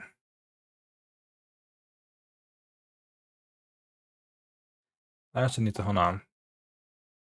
Before I go into Hella and Loki, I just want to look at the rules insert. Because I'm really curious once I get to the Loki's encounter set.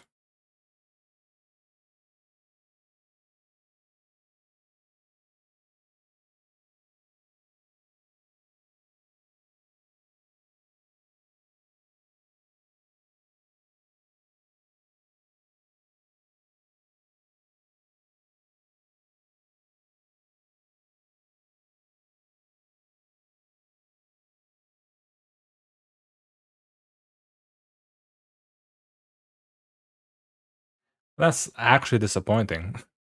I'm not gonna lie. Okay.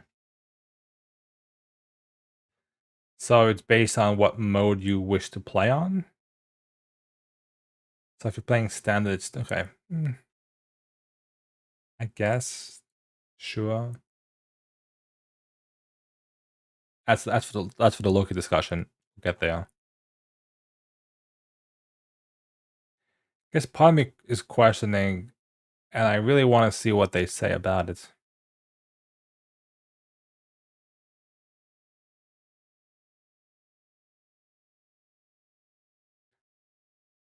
So what's funny, spoiler, just while I'm in between videos right now, is Loki is played with Infinity Gauntlet set, so Loki has the Infinity Gauntlet, basically.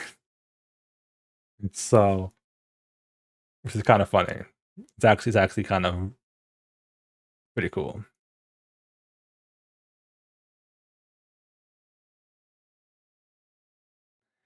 I I kind of wish that they gave us they didn't make one thing clear about the Loki set, which I'll bring up in my video. If Loki actually, does his health points get refreshed?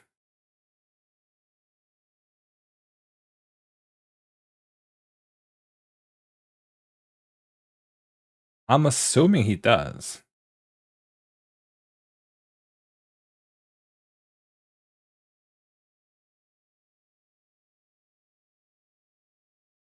Yeah, I'm not going to go too much into the story because I haven't actually looked at the story panels themselves.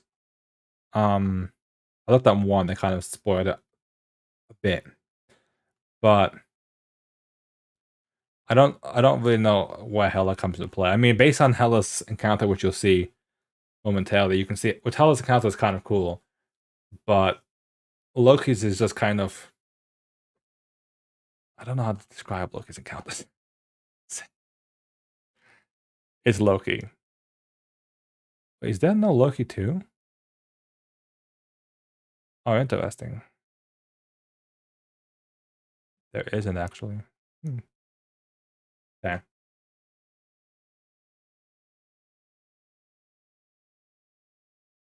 I am going to go back to this page. Hello, hello, how are you?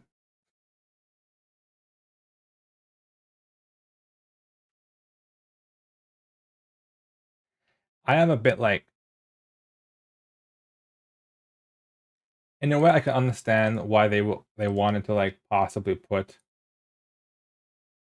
Thanos like just to like make it not obvious that like Thanos is the big bad, and so they mix it up a little bit. That's kind of cool, I guess. Maybe like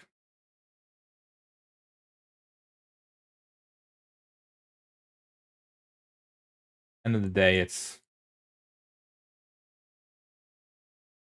I mean, it's because it makes sense. There's no because there's no shock to anybody. Like Thanos is going to be in this set. He's on the box. The box is named after him. But I guess they wanted to give us a bit more spice to it. So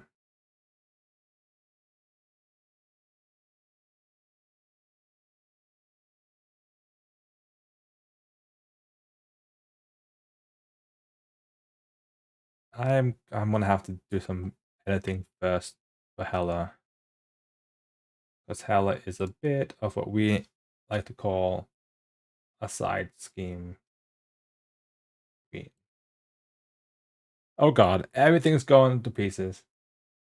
Everything is exploding. End of the world.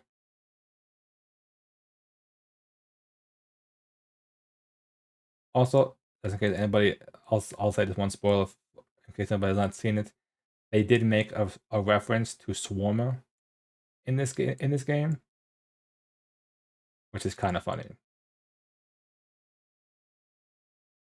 Completely random. It's not random, obviously, because it's from the Avengers, but um, unfortunately, I can't change the size of the box. So let's do some testing.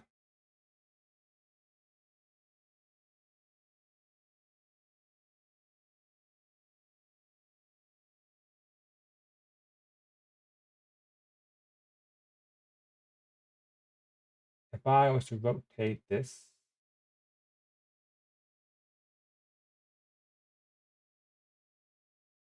doesn't really help.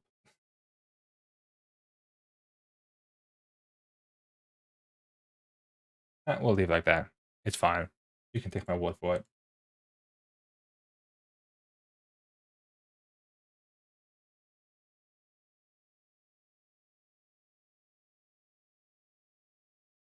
Oh, hell is another one of those A B ones. Okay. Does this screw up my settings, by the way? No, not terrible. Okay, let us do the Hella video now. Greetings, everyone. It's Rob from Star Games, and we are here with the Mad Titan Shadow spoilers. This time we are on the 4th scenario, and that is Hela. Yes. Thanos was the 3rd scenario, but now we're going on to the 4th one, which is Hela, the Asgardian goddess of death. Now, we have her right here in front of us, and she has a lot of asterisks on her. One scheme, one attack. You know she is an A1, not the typical stages. Hela gets +1 scheme, +1 attack, and +2 hit points per player for each side scheme in the victory display. So the more side schemes you blow through, the stronger she becomes. When Hela is defeated, if Odin is not attached to the main scheme, you win the game. So that means Odin is in this set as well. You'll also note that she has the Mystic trait on this one. And this comes into play because on A2, she is wounded. She is no longer the Mystic. 0 scheme, 0 attack. Hela cannot be defeated. Has infinite hit points. And after a side scheme is defeated, flip her back to her Mystic side. So pretty much, I'm assuming the way it works is, if you damage her enough, she flips down to get wounded, loses her attack power and all that. But you also can't win the game until she comes back up to her Mystic side. Beam 1 is the same thing. 2 scheme, 2 attack, 9 hit points. And this time it's +3 hit points per player. And again, can only be defeated after Odin is not attached to the main scheme. And this time on her flip side, she has a 1 scheme and 1 attack for her expert or B2 side. Her main scheme, and I'll kind of read it for you guys so it's not really in play, is attach Odin to the main scheme, captive side up, reveal Niflheim and Gorm, set Yalbur, Scourge, Hall of Nastron, and Nidhogg aside, out of play. Shuffle the encounter deck. So it sounds like, without looking at the campaign book, that Hela has come back and she's enslaved or captured Odin.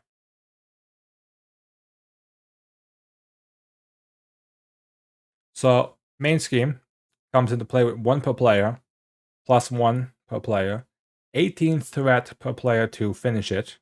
If it's completed, you lose the game. And this says forced interrupt. When Hela would be defeated, if Odin is attached to this scheme, discard each attachment from Hela and flip her to her wounded side instead. So this is the one that does it. So basically, if you knock her out and Odin is still on the scheme, that causes her to flip down to her wounded side and she loses all her attachments. Odin, here we go. Odin has joined us. 0 cost, 2 thwart, 3 attack, double consequential on both. While Odin is not attached to the main scheme, the first player gains control of Odin. Odin cannot have cards attached and does not count against the ally limit. If Odin leaves play, the players lose the game. So you better not have Odin die. So I just don't attack with him probably. But if he leaves play, you lose the game. Odin looking much healthier this time. As a king, 3 thwart, 4 attack, 2 consequential damage each, so he can swing twice, do 8 damage or 6 thwart. Odin cannot have encounter cards attached and does not count against the ally limit. Same thing, when he leaves play, remove him from the game. So this is a much more healthier Odin. Niflheim, which comes into play from the beginning. Side scheme, 2 thwart, hinder +1 per player. Victory 2. When defeated, the first player reveals Yalbra and Scourge and puts them into play. Deal each other player an encounter card. Hall of Nastron, another side scheme. 4 threat, hinder 1+. Victory 4, so there's lots of money here. When defeated, the first player detaches Odin from the main scheme and takes control of him. Deal each player 1 face down encounter card. So this side scheme is the one that you have to beat to get Odin off the main scheme, which will then free him, allowing you to actually beat Hela finally. Yalabur, when defeated, the first player reveals the Hall of Nastron and Nidhogg and puts them into play. Deal each other player 1 face-out encounter card.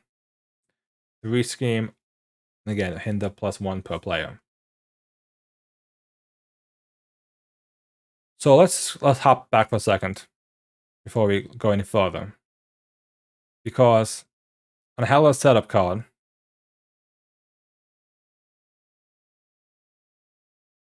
Yalbra and Hall comes out. Okay, so that's what I thought. Okay, so look at this. Look at how they did this. To really like mess with you. That's why I want to look at this. Niflheim comes into play first. Once you beat this, you then add Yalbra and Scourge. Yalbra comes into play. Once you beat that, that's when the Hall of Nastron comes into play. So all these cards start out of play.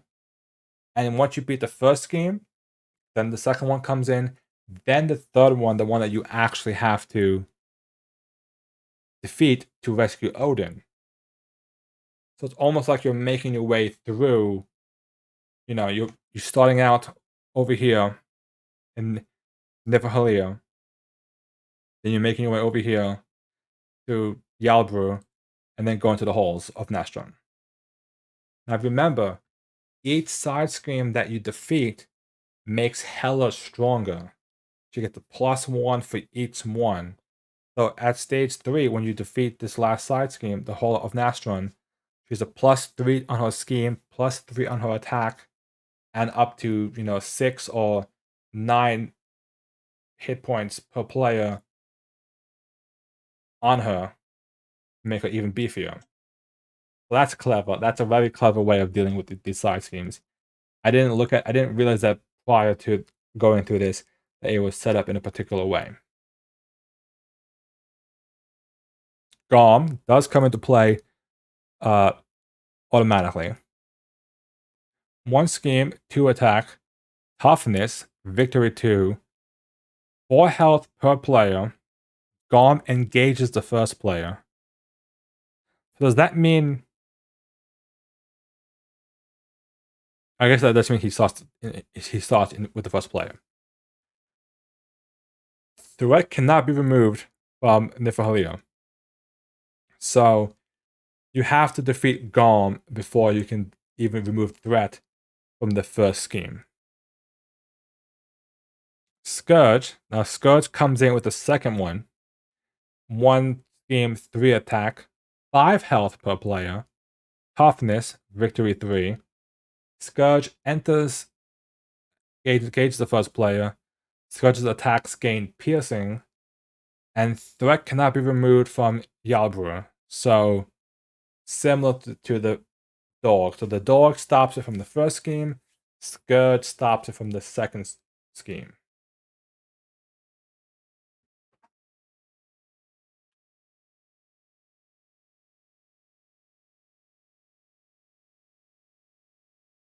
Nidhogg. 1 scheme, 4 attack per player, 6 health. 4 attack, 6 health per player, toughness, Victory 4, gains Overkill, and threat cannot be removed from the whole of Nastron. So Nidhogg stops you from removing threat from the last scheme.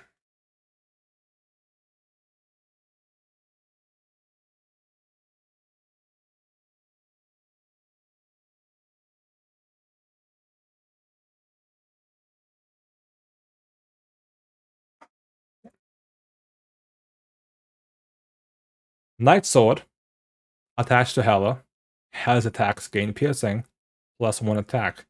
You'll notice something about Hela's attachments that's very important to realize.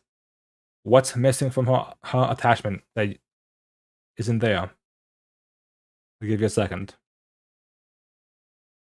Did you figure it out? There's no way to get rid of it. The only way to get rid of the attachments is to do the main scheme where you defeat her and she loses all her attachments. Hela's crown, attached to Hela, +1 scheme. After she schemes, give her a face down boost card. Again, there's nothing that gets rid of it.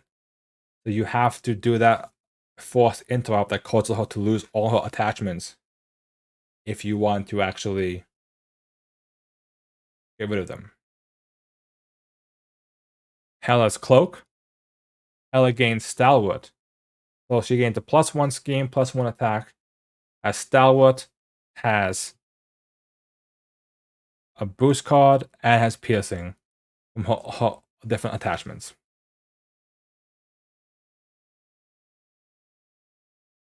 Hela's the main. Place 1 threat on the main scheme. Place 1 additional threat for each side scheme in the victory display. So the more further you are in the game, the more punishing the cards are. You know, say you're on the halls of Nostron, this one's now doing 3 threat on the main scheme. Boost icon. If damage from this attack defeats an ally, place 2 threat on the main scheme. They are making it obvious that they don't want you to ally block nonstop. It's been a big complaint from, not complaint, but it's been something that people have talked about where you could always just ally block to deal with many attacks. That's what made leadership so strong. That's what was the big issue. Correct. I will point out from that we did get that Nidhogg does have 4 boost icons on him as well. Although these don't matter actually because Nidhogg comes into play automatically. Not automatically, but he comes into play from the effect. And then he has the victory effect, so he'll go out into the victory display. So he'll never actually be a boost icon.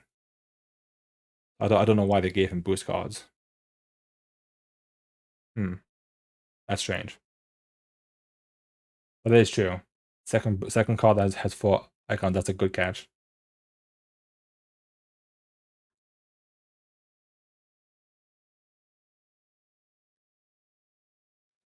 The Queen of Hell. When revealed, Hela schemes. Place 1 threat on each side scheme. That doesn't matter much. I don't know if there's other side schemes besides that one main one. When revealed, Hela attacks you. Place 1 threat on each side scheme. So she does either attacks her schemes and kind of helps her side schemes up. And there's 2 of those. The Weights of Niflheim. When revealed, take 1 indirect damage. Take 1 additional indirect damage for each side scheme in the victory display. So then you're taking anywhere from 1 to 4 damage. And this is boost icons, again, depending on how many side schemes you have. And there's 2 of those. So those are Hela's cards. Now, she does come into play. She does have the Frost Giant module set, which probably has a side scheme, and the Gods of Hell, I believe, side counter set. So those give her minions and probably more side schemes to kind of work with. But let's focus on the Hela cards themselves. The one cool thing I like about Hela is the progression aspect. It's very much like Escape from the Museum, where you have to go through 3 different schemes to kind of advance. So you have to pretty much go through all 3 side schemes, but you can't go through until you beat all 3 guardians. So you beat one monster, then the scheme. Second monster, then the scheme. Third one, then the halls.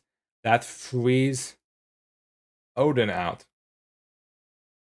But then at that point, Ella has, and if you're playing standard, let's say you're playing it on solo, 2, 4, 6, 14 hit points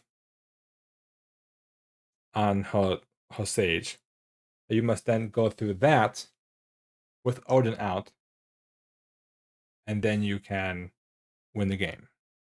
So that's pretty cool. That's the coolest thing about Hela.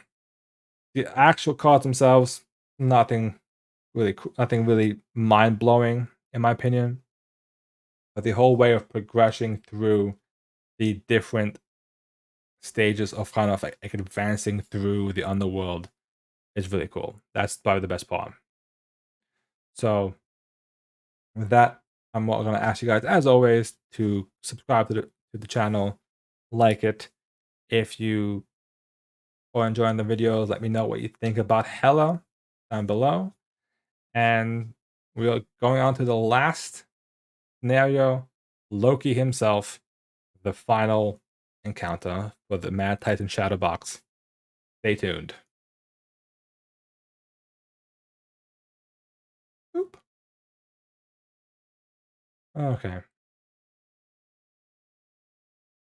So that's, yeah, Nihawk doesn't, I don't think Nihawk ever comes into play.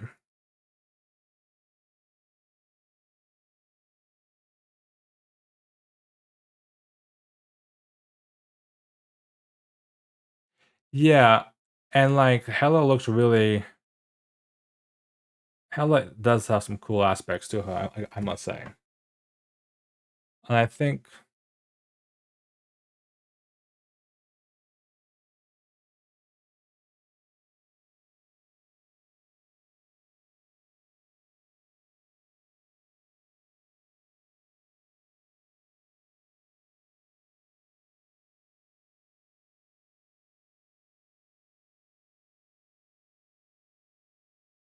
hmm,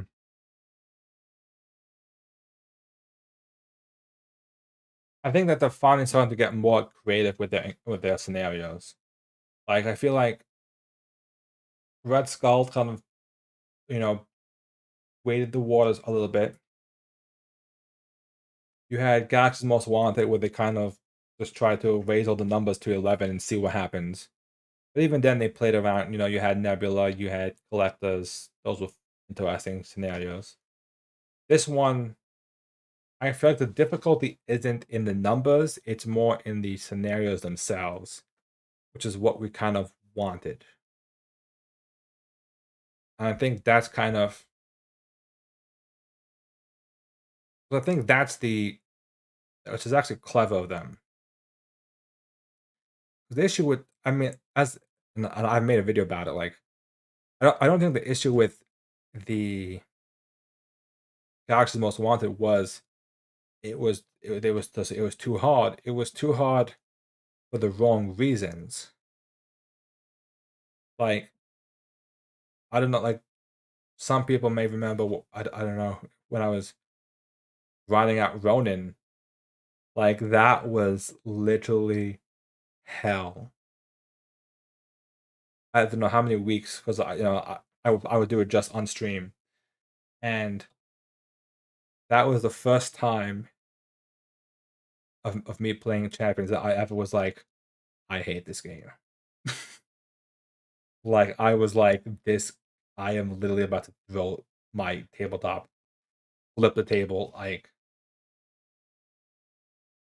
that was literally nightmare, because there was nothing you could do about it. Nothing. It was just, Ronin was hard, but it was an unfun hard. These, I feel like you said, it kind of feels like a lot of the ring scenario. There's a bit of a story going on of fighting your way through. you know, even tower defense, I think looks really cool. Thanos is just Thanos. I mean, it's just Thanos. Can't go wrong with Thanos. Even Ebony Maw could be fun, but like, I like the uniqueness of these, and you'll see Loki's is right. Loki's right up there. But yeah, like that's the Ronan was just there would be so many, and Nebula, an expert Nebula was also just complete bullshit. The amount of times I would have Nebula, I would have clean board, like nothing. I'm like, okay, I got this. And then like 2 minutes later, there's like 5 side schemes out. There's 3 attachments on. Somehow an acceleration token, and I'm like, what just happened? How did this happen to me? And there's nothing I could do to stop it. That's what makes it annoying. Ronan was just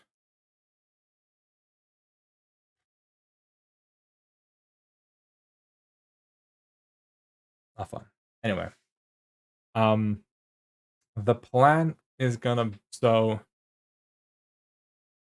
I'm gonna go to Loki.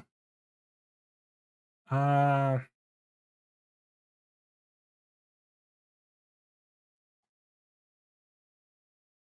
go Loki. Why not?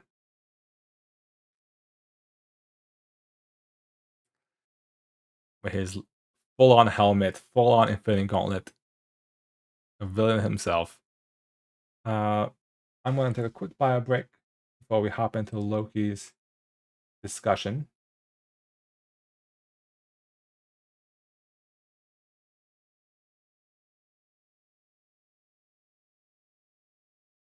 And then once I go to the bathroom and have a bit of break, then we will wrap up the Loki talk. And that will wrap up at least the scenarios. I don't know if I'll go into if I'll actually do the module set like I talked about. Maybe. I don't know how exciting they'll be. Maybe I'll just make like an afterthought video about the whole kit and caboodle, if you will. So, be right back. Actually, before we do that, hold the phone. Let's play. I don't want to leave you guys just like completely bored with nothing to do.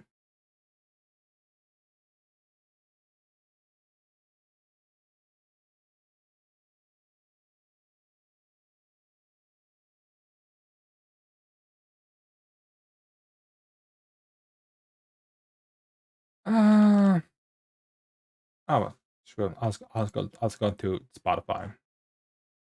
I was gonna look for some YouTube video music, but I'll just put on some other music in the meantime while I take a quick break.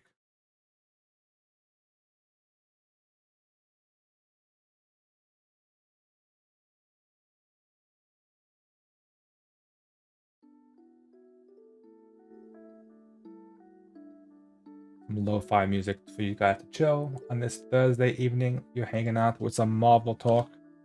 So, hope you guys are enjoying the Marvel discussions, and I will be right back.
you tired of searching countless job sites and never finding a company that actually wants to help you build a career? If so, listen up. AD USA Distribution is hiring associates in the Malden, South Carolina area to join our team of supply chain superheroes. We have multiple schedules available for warehouse and selector positions. With experience and incentives, you could earn a starting rate of up to $25.50 per hour. We're also hiring drivers. Qualified drivers can earn up to $75,000 a year. To learn more, please visit adusadistributionjobs.com. The Greenville Triumph's black electric jerseys make their return Sunday, August 22nd at 7 p.m. as the club faces the Richmond Kickers. Tickets start at just $10 and they will go fast. So get yours today at triumphtix.com. That's triumphtix.com. I learned that people are just looking for somebody to listen to them. You can't just start cutting somebody's hair and you're going to be quiet the whole time because you're not going to be in business long. The South Carolina Education Lottery has provided over $800 million to help students attend technical colleges across our state, investing in a new generation of entrepreneurs, just like James. Your passion is our purpose.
All right. Let us return. So, we need a Loki picture now for our video. Oh.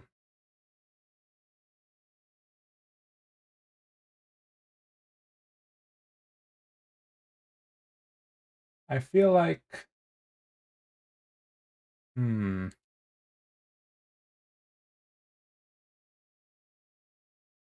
I think this one might work for us better than, say, another one. Ugh, what a day.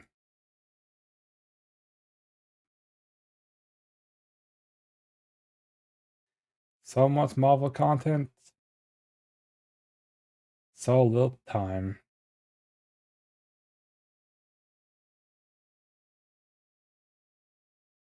What?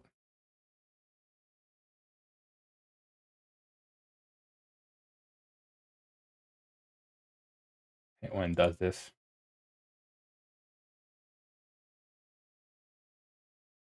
It like fuses it or something.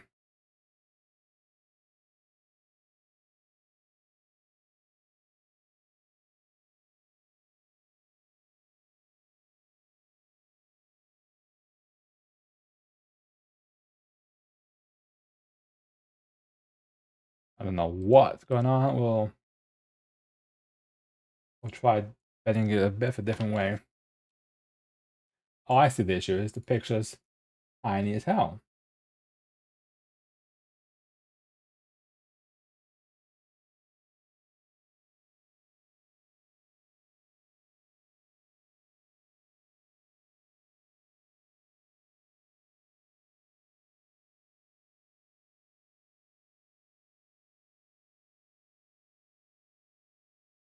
I don't really want to use this picture. I want like a better picture of Loki that's like not tiny Loki. You know?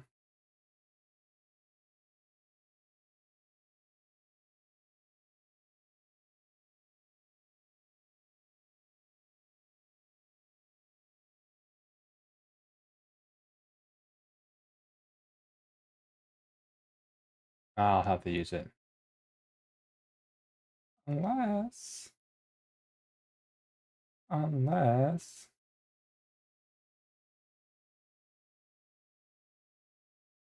this one might work. This one actually is quite fitting for this scenario. Actually, I could just use an alligator. That's true. Unfortunately, I don't think they made an alligator Loki for this scenario. But we may get someone else from the show, or potentially.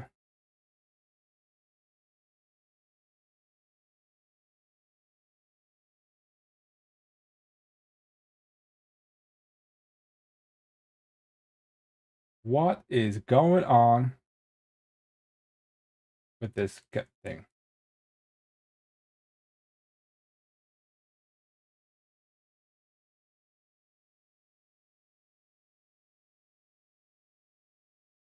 Apparently, it's the biggest picture known to mankind.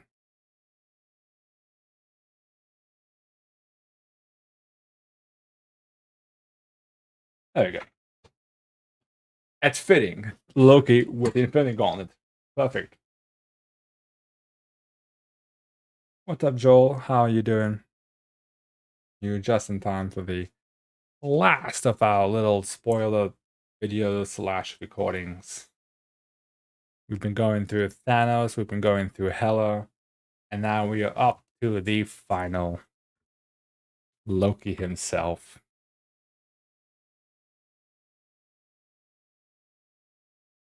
Actually, I just want to check one thing quickly. Yep, I was right. There is a particular encounter set that he comes into play with. Alright. This should be a fun video to make. No lie.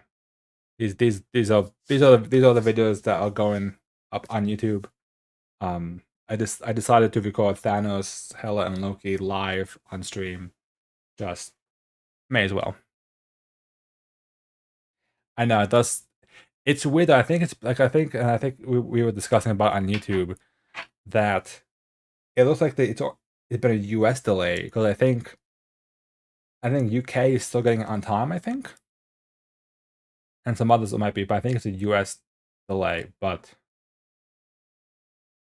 don't get me started on Fantasy Flight and Asmodee. Okay, that this as a side tangent. So some of you may have seen that I've been playing Arkham as well, and I've been trying to collect all the Carcosa cards from to finish my Carcosa set. And I ordered. They had all the packs, but two of them said that they were available on the Fantasy Flight website, but they weren't available on the Asmodee website to order from. Then I ordered the other ones, but then I got an email saying, "Oh, well, you ordered 3, but one of them isn't available. We don't have it." I'm like, "Well, it was available on your website when I clicked it, so give it." So I only got 2, and I think I got like it's not even in order. That's what's even the most annoying part about it.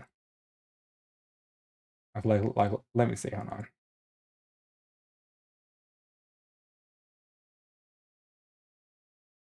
Oh god, it's even worse actually.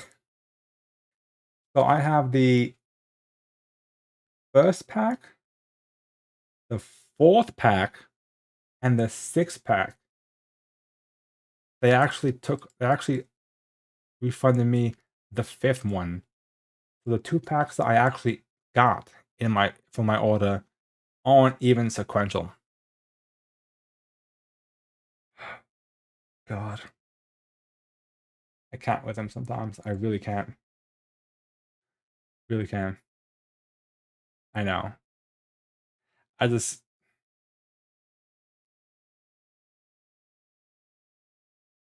hoping to finish. I was able to finish Innsmouth collecting them. Then I want to get Carcosa, and then I'm not gonna buy Circle or Dream Eaters because I'm assuming they're gonna reprint them into the new format. I'm hoping. Luckily, Marvel for the most part is okay, and as well, I did make a video about it the other week or so. It's not really an LCG, but Earthborn Rangers as well will probably be added to the mix. So that's another card game to have fun with. But let's get talking about Loki. Enough about Fantasy Flight and their unfathomable shipping issues. Which looks like a fun game, I'll be honest. Anyway. Welcome everybody, it's Rob from Stateside Games, and we're here with the final scenario of the Mad Titans Shadow campaign box, Loki himself. And if the picture is not a bit of a spoiler, it probably gives it away. Loki has somehow managed to weasel his way to getting a hold of the Infinity Gauntlet and is now terrorizing everybody. So, with that, we'll start away. I'm looking to Loki 1, 2 scheme, 2 attack, victory in 1. Loki cannot take damage while a side scheme is in play. Once defeated, discard cards from the top of the encounter deck until a side scheme is discarded. Reveal that side scheme. And he has 20 hit points. Then we have Loki. 2 scheme, 1 attack. Retaliate 1, victory 1. When defeated, discard cards until a side scheme is discarded and reveal it. 20 hit points. Then we have Loki. 1 scheme, 3 attack. Stalwart, victory 1. When defeated, no, this video is not broken. This is not on loop. Same thing, 20 hit points. Guess what's next? Loki! 3 scheme, 1 attack, Stalwart, victory 1. Another side scheme if you defeat him, and 20 hit points. And wait for it. Loki! 1 scheme, 2 attack, victory 1 gains piercing with side scheme and 20 hit points. So, yes, that is 5 Lokis that you have just seen on the screen. We got one that has piercing, one that has Stalwart but is really good at scheming, one that has Stalwart but really good at attacking, one that has Retaliate, 2 scheme and 1 attack, and one that cannot take damage while a side scheme is in play. That's a 2/2. So 5 different Lokis all there. And you may be asking yourself, how does this work? Well, all hail King Loki. I'll talk about it without you kind of showing it to you. So, Loki comes into play with the Infinity Gauntlet. 2 encounter sets. I will say one of the encounter sets happens to be Enchantress. So we kind of, in a way, have our Sylvie in the game. Because Sylvie, I believe, is kind of based on Enchantress. Setup. Put each Loki out of play. Put the War in Asgard side scheme into play. Shuffle the deck. Pick a random Loki. Put it into play. and then take the top card of the Infinity Stone deck out into play. So he starts play with the Gauntlet and 1 stone out and a random Loki. When Loki is defeated, advance to a random set-aside Loki villain. So when you defeat a Loki, another one comes out. If the number of Lokis in the victory display is equal to the victory condition, the players win the game. And it comes at 1 threat per player, 1 threat per player when it advances, and it has 12 threat to lose the game. So I looked this up because I was curious. And the way it works is, if you're playing rookie mode, you have to defeat 1 Loki. Standard has to defeat 2 Lokis. Expert, 3 Lokis. And heroic is 4 Lokis. So there's no other like requirement for it. It's whatever difficulty you kind of are playing at. So I think you're playing standard, it's 2 Lokis you have to defeat out of the 5.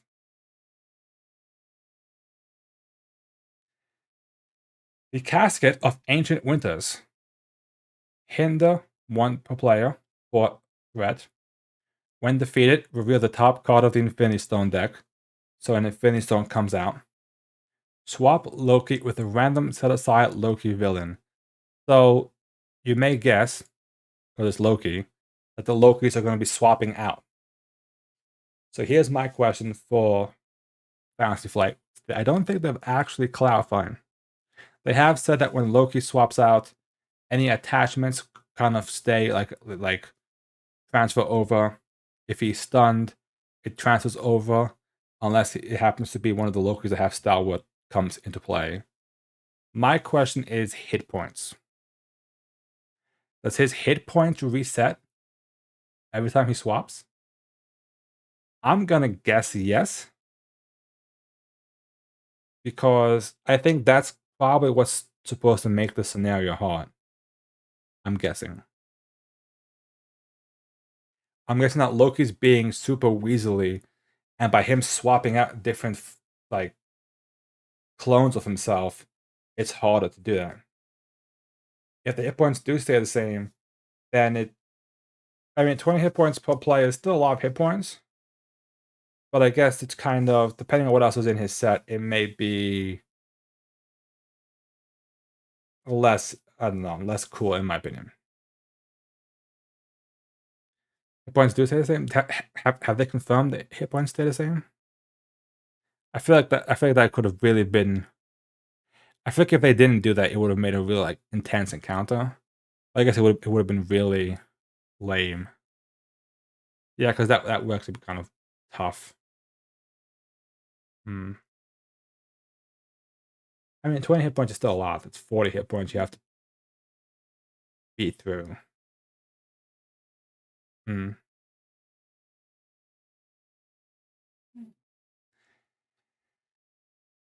Okay. I really hope that someone tracks down like Caleb or someone and just be like, listen, what's the play? Because I don't know, like I'm not sure if Loki has enough. We'll see. We'll have to see what the rest of his cards are, if there's enough there to really make him like the big bad. So War in Asgard. Remember, this card does come into play already from the beginning. 6 threat, hinder 1 per player, acceleration icon. When defeated, reveal the top card of the Infinity Stone deck. Swap Loki with a random set aside Loki villain. For the Loki swap. Madness on Midgard, another side scheme. 5 threat, hinder 1 per player, twice this icon. Also, when defeated, reveal the top card of the Infinity Stone and swap Lokis. So that's 3 side schemes that we've seen from him already. And remember, there was that one Loki that couldn't take damage while a side scheme was in play. So gotta keep that in mind for this particular one. Open the Bifrost. 3 scheme, another side scheme, that's 4 of them. When defeated, reveal the top card of the Infinity Stone deck. Swap Lokis. So each side scheme pretty much gives you an Infinity Stone and swaps the Lokis when you defeat them. Loki's Staff attaches to Loki, +1 attack. After you make a basic attack against Loki, spend energy and physical to discard this card. So again, it forces you to spend an attack to at least deal with it. Loki's Crown, kind of similar. That's a creepy, creepy picture. Jesus Christ, that is a face of nightmares. +1 scheme. After you make a basic attack against Loki, spend mental and physical to discard this card. I'm moving on because that's just a creepy smile.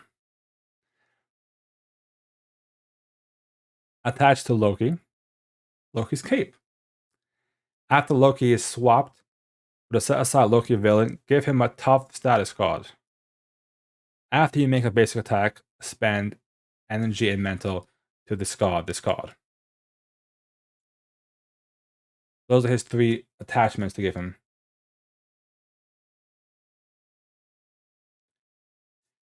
Yeah, we were talking. I was talking about it earlier. The Thanos set. Even Thanos has a lot of cards that really like. If you block with an ally, they punish you by adding a threat to the main scheme. Or he has ones that give him overkill and piercing to really break through allies. Plus, Thanos has such a high attack; it's just like gonna hit hard. Ella has a few too,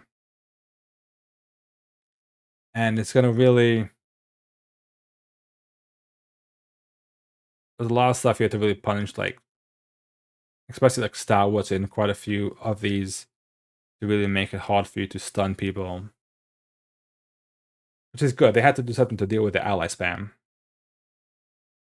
It made sense.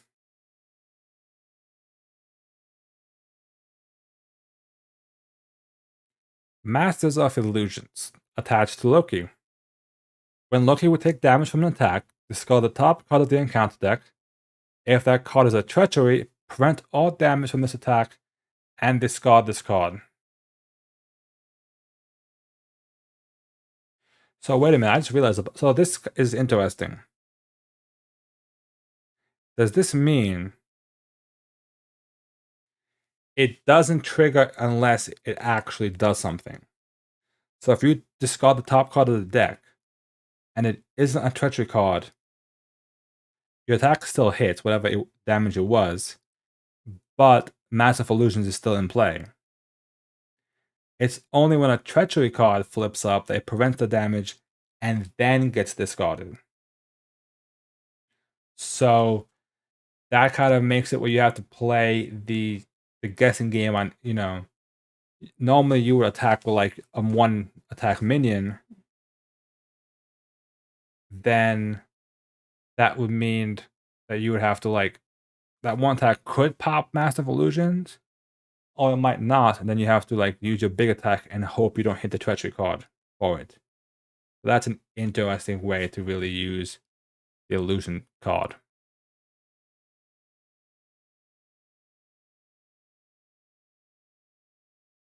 Yeah,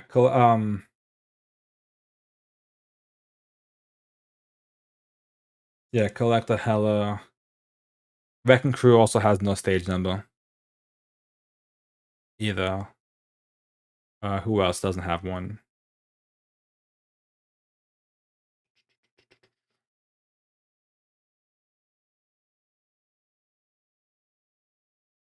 I think. Does anybody in?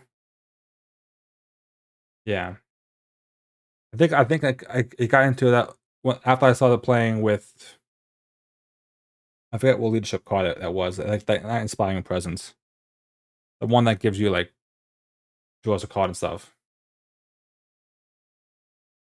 Yeah.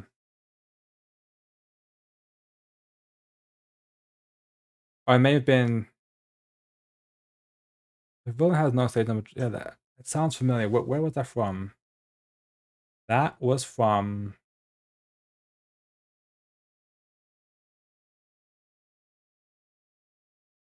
I think that may have been. There may have been some other card that did that. But it's good to know that we at least have somebody that has the A-B aspect to them in this set. Yeah, I don't. No, it doesn't. What has stage numbers? So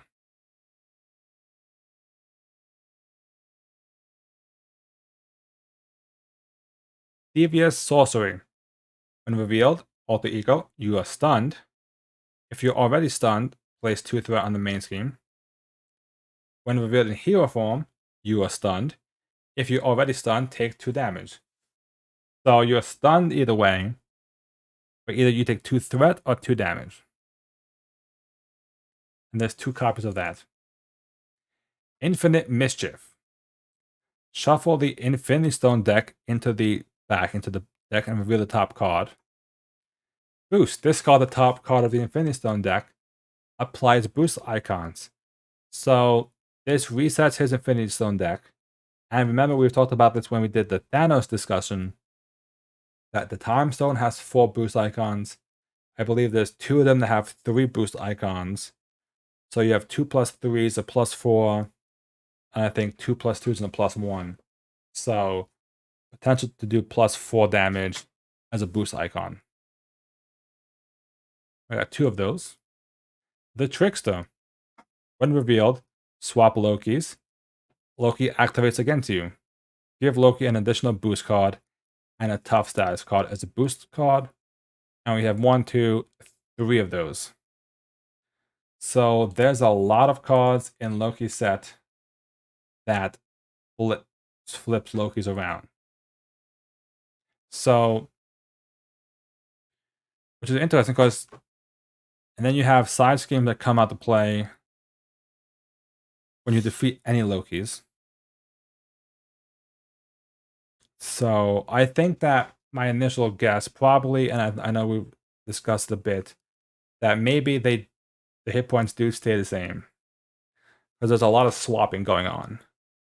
And I feel like that there's no way to like burst 20 damage on one Loki. And then like with all the different ways he can swap, it would just be horrendous. So I think the hit points do probably stay transfer over. Which I guess is okay in that sense. But it's 20 hit points, so he's still beefy enough. But it works, in my opinion. I mean, it's okay. I think that this scenario is going to probably feel more hectic than overbearing. We discussed it a bit with how Ronan kind of has felt so, oppressive with his abilities. But well, my testing?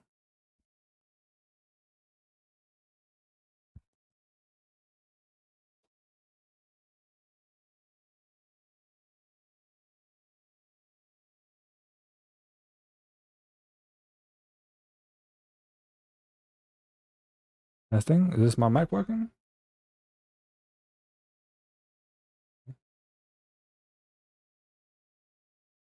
Okay. Okay. It's just weird because the mixer on OBS isn't actually like, it's not showing the actual like volume bars. So I was like, oh my god, if I just made this video and there's no sound coming out, I'm gonna flip.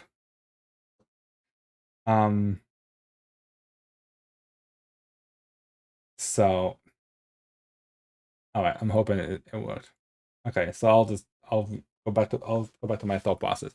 So as I was saying, where Ronan felt really oppressive to play against, I feel like Loki is gonna feel more hectic in that there's a lot of swapping Lokis around.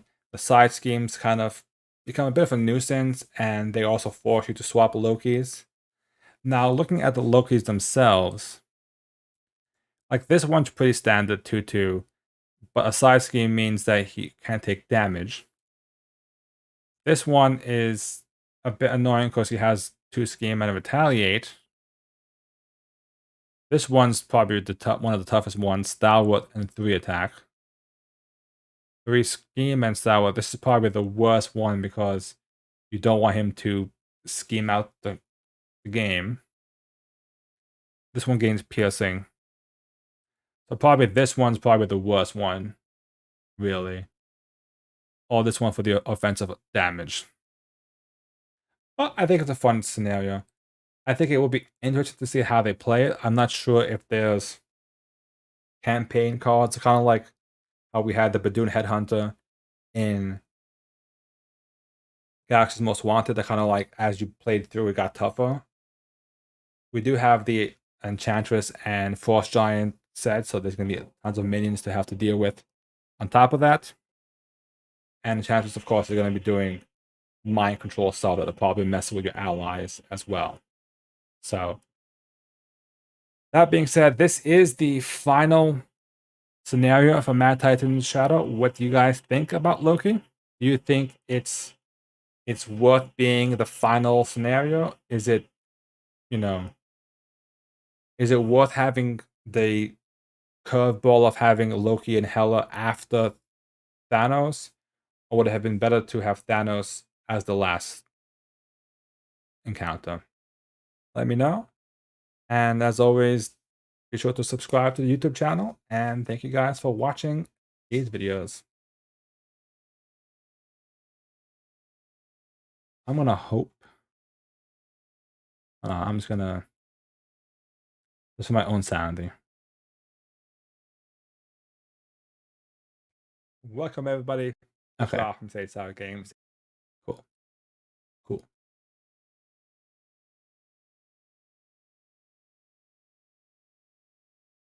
I'm not actually leaving. That was just my recording. I'm not actually leaving. I'm just recording the videos for YouTube. But it's definitely...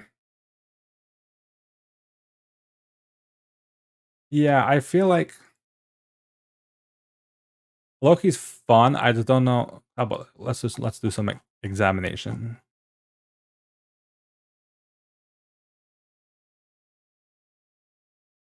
Enchantress. So 2 scheme, 1 attack, 5. When she comes into play, find seduced. What's seduced do? Oh wow. So seduced shuts you down completely. Not make basic attacks or play attack events. So it forces you to flip down. Beguiled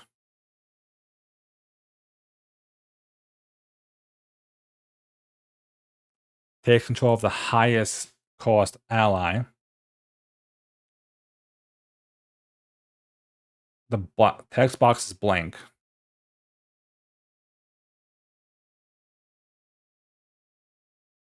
Yeah, I was a bit like, especially when they showed that Corvus Glaive and Proxima were in one encounter. I'm like, well, tell you that they're one encounter. Ebony Maw is another one. There's no way Black Dwarf has his own scenario. Like, that would just be weird. So, like, who else are they gonna put in the box? So, Hela and Loki are, I guess, cool in that sense. It just kind of feels, I don't know.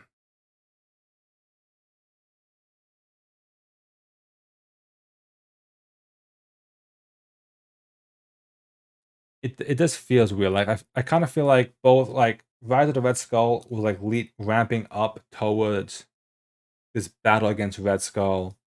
Galaxy's Most Wanted was like ramping up towards a battle of Ronin. This one's like battle versus Thanos, and then wait a minute, another battle versus Loki eventually. I don't even think, again, I'm not gonna go into the spoilers of the actual like campaign comic panels. I don't even want to look at that until I actually play it. But I don't think that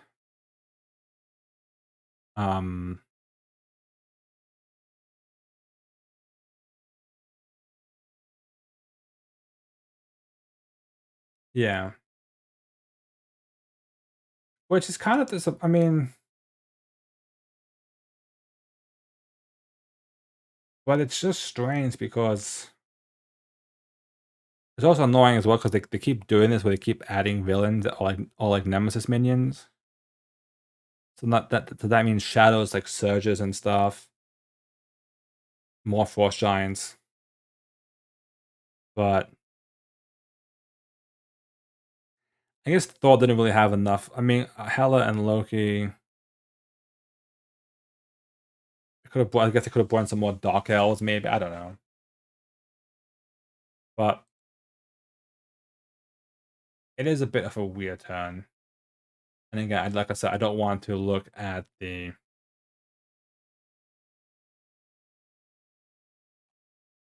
I don't want to look at the campaign panels just to see what happens. Oh, oh, you guys can see it. That face. Where are we?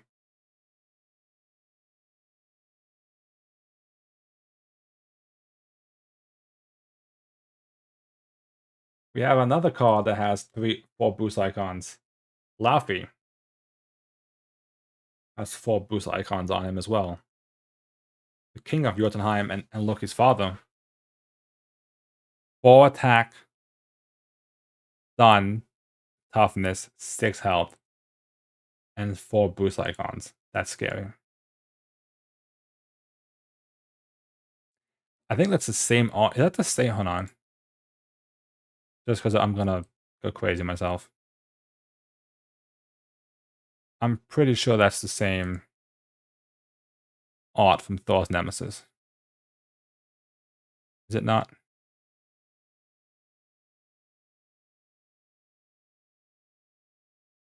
Thor's Frost Giant? Yep, is it the same stats? It's the exact same card. Yeah.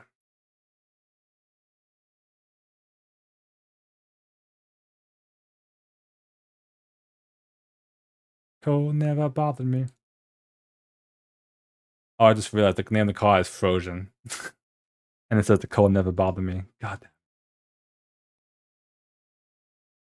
That's so I believe that the Frost Giant set is in Hela's pack and it's in Loki's pack, which means both of them have Laufey here.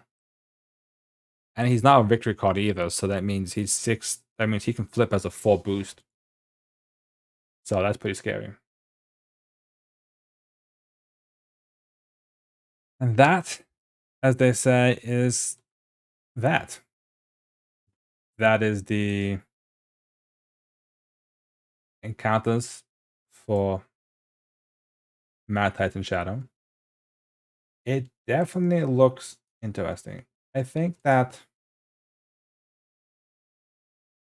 I'm gonna try and think like how I would compare them. I also want to look up something for you guys.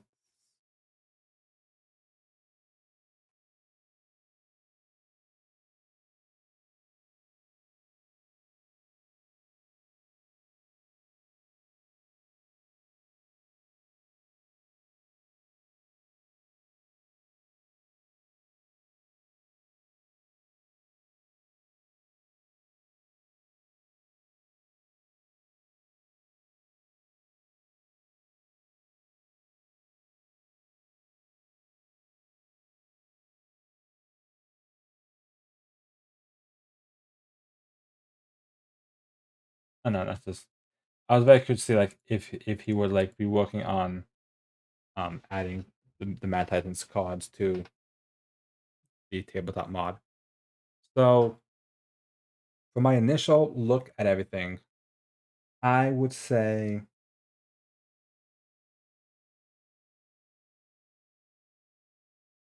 Ebony Maw's probably number 5.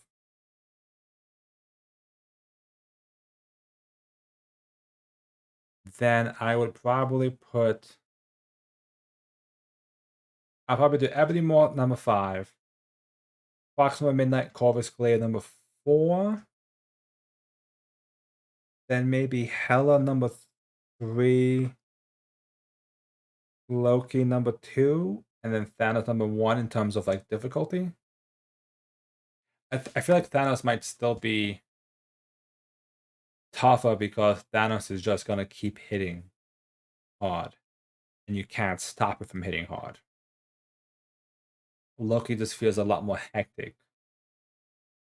And Hela, the question is, how hard is Hela gonna be? Hela might be tougher than Loki, actually. Because you gotta break through Gorm, Scourge, and Nidhogg before you even get to Odin. And then by that point, Hela is fully leveled up, essentially. So that's gonna be fun.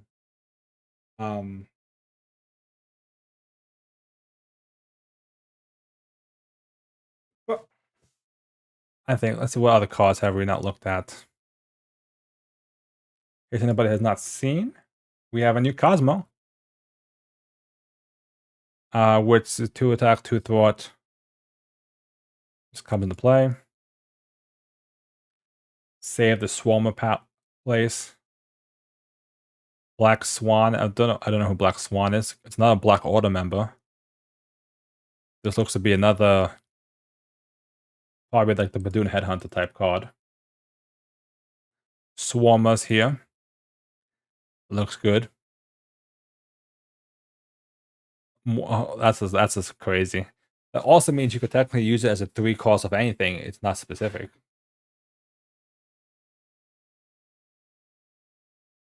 Hack, Sanctuary Computer, Defensive. These are the obligations, I guess, to deal with damage.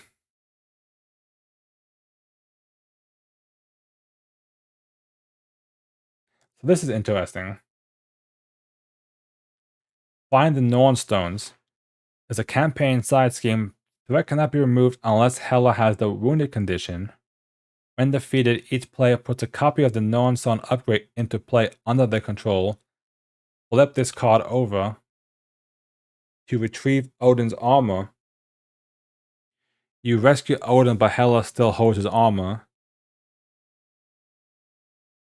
And this is you can't do this unless you heal, unless you rescue Odin. And then this heals Odin and flips him to his king. So this is what makes Odin go to his king side. Is this campaign scheme.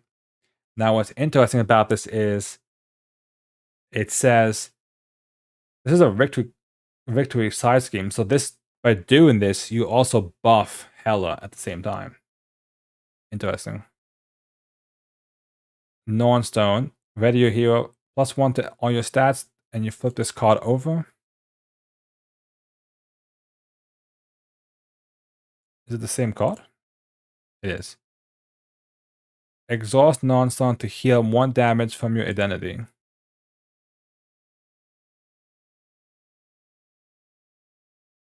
So you get 1 ready per game.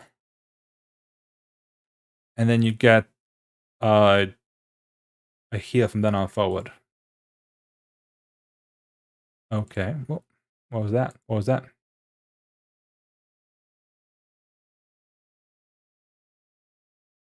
Summon back pulls out a Nemesis minion.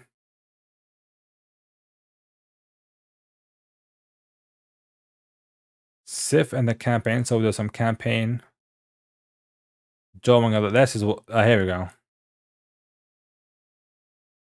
Jormungand gives him +4 hit points, so that makes him beefier. Lady Sif is here. 2/2/3, spend the physical to ready Lady Sif. I think that's still better than her actual ally one. Fandral. Fandral gets to thwart but ignoring crisis icons. Hogun gains piercing. Bolstag, vitality, and toughness. So I got some interesting cards. So overall, Looks like a lot of fun.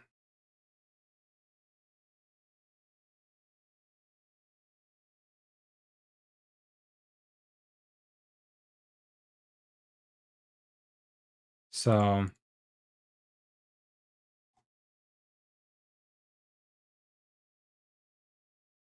yeah, I guess it makes sense because it also looks like I don't see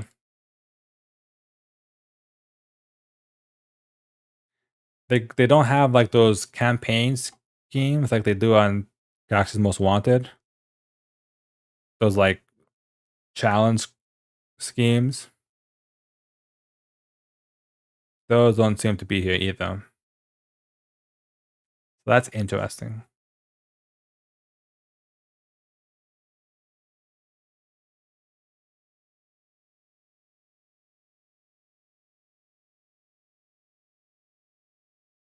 I'm not seeing if there's any.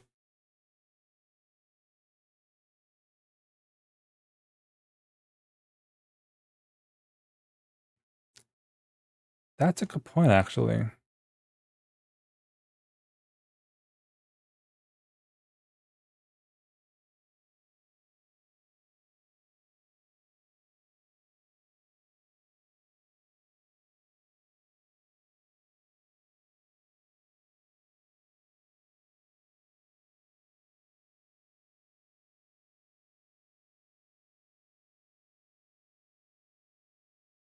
I know I said I was gonna like look at this stuff, but I'm gonna look just to see because that ice.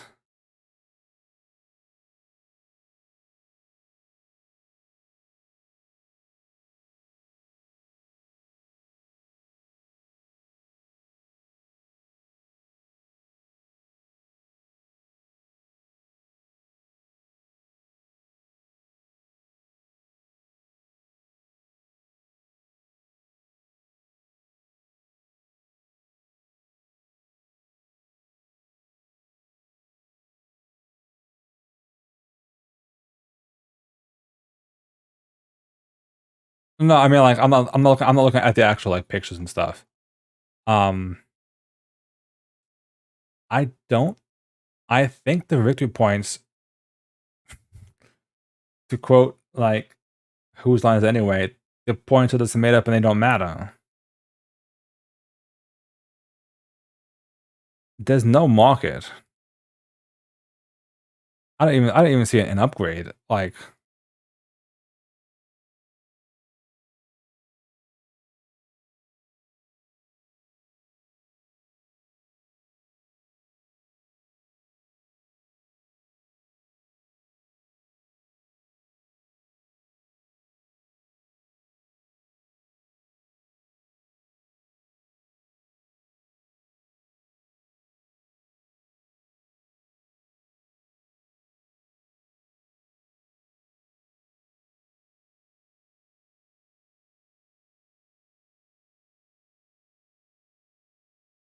I'm just actually like I'm really curious about this now. It's so weird.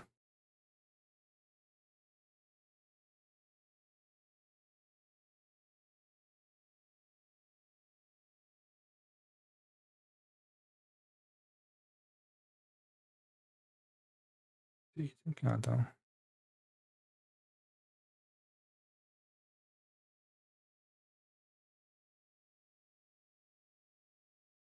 Oh my god. Oh my. Wait a minute. Oh no. Oh no, no, no, no, no, no. I saw what the now I see how they decided to make this stuff. So without going into too much, only thing I'm gonna say is looking at the campaign setups, Thanos' snap is not a one-time thing. If Thanos snaps your deck in his game, you lose half your deck every game from then on out. So that means that if he snaps in his game, your game against Hela and if he completes 1B in his scenario, both Hela and Loki say that you discard the top half. Sorry, you don't lose it. Take the mind. It says if Infinity Stone's 1 beat was completed, each player discards the top half of their deck. So that means that you start the game with half your deck already gone. But it's not gone for good. So I thought it was worse than that. It just means that it's discarded. But that's still insane. So 20 cards discarded, plus your hand of 6. So that means your deck's already down to 14 cards.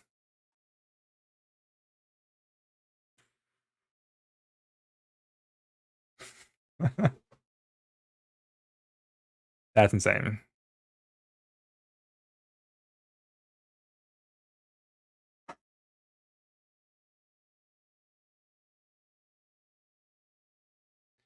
But yeah, there's no campaign market. There's no market. There's like the victory points are just. What's the point? Like, what's the point for the victory points?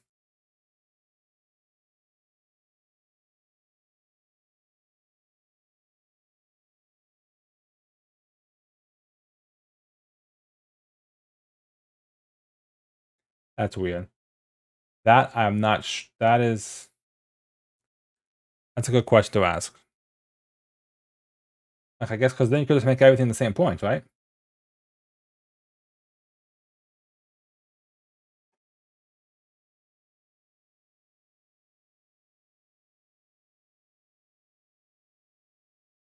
So, anyway. So with all that, oh,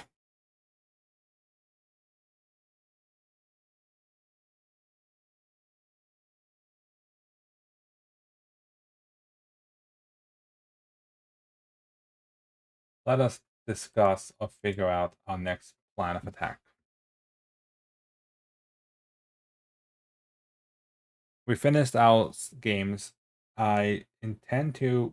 I'll probably try making it next week. This week has been all spoiler week, so I kind of had to get the spoilers out.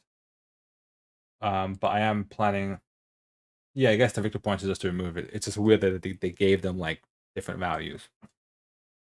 But next week I will probably make my recording of my tier list, where I'll be doing a tier list for the heroes. The last one I did was before Scarlet Witch came out. So I have Scarlet Witch and all the Guardian heroes. I may even toss Adam Warlock and Spectrum as like a early peek of their cards, even though I haven't played them, to see how they go. So that's gonna be coming out in terms of Marvel content. The other stuff that's gonna come out is I mentioned when I came back from my break, Earthborn Rangers. I plan on making some Earthborn Rangers content. I recorded a demo, me playing the demo on tabletop, but I feel like it's too much of me stumbling through the game because I was learning it as I was playing it, and I feel like that doesn't really help anybody. It was a nightmare to like edit. I'm like just gonna record fresh. So that's the plan. And then I think we'll go from there. We still have. It feels like it's been forever, but I still have my campaign with Venom and Drax against Red Skull. I have to finish. That's still going on, but we've just had so much between the Mad Titan spoilers and the Solo Champions League, which I'm hoping to get an okay score. I'll be honest, I was panicking because I'm like, I hope that these games are okay enough to submit. So I'm like, I'm not gonna like Because I had some practice games I was losing in one turn. It was unfun. So I'm hoping these were okay games. And that is so I'll take this moment, anybody who may still be watching the streams. You may have I mentioned it briefly in some of my videos, but I do have an Patreon. I have to I'll be honest, I have to spam it more in people's faces probably. But the Patreon is essentially a way to kind of help support the channel to help push out more content. So for instance, just to give you the Marvel people a heads up, you saw 3 games here on stream. Only one of those games will be on YouTube. The other 2 games will be on Patreon. It's a way to kind of give people who want to support the channel access to see the videos, and it also doesn't like flood people with watching the same game 3 times over. Because I feel like I could put all 3 games up on YouTube either as one super long video, which no one's gonna watch, or 3 small videos of the exact same game, which I feel like is why would you do that? So I'll probably pick one. I'll probably pick either the second or third one. Maybe the third one. The third one was like really good. That was my best. The first one was horrible. Let's not talk about the first one. But that kind of content is up there. As well as I make a little deck building video discussing like my thought process on how I build the decks every week. And I'm hoping to potentially add more content as I go. You'll also notice there's tabletop content up there because I did originally start this channel as a tabletop streamer. I know, shocking. But that's something I'm still need to work on as well. Just because I feel like the tabletop content is a little bit tricky. So with that,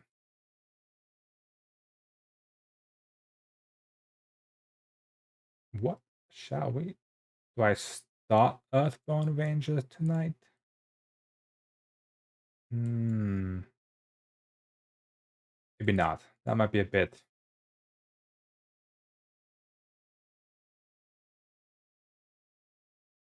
That might be a bit much to do Earthbound Rangers tonight.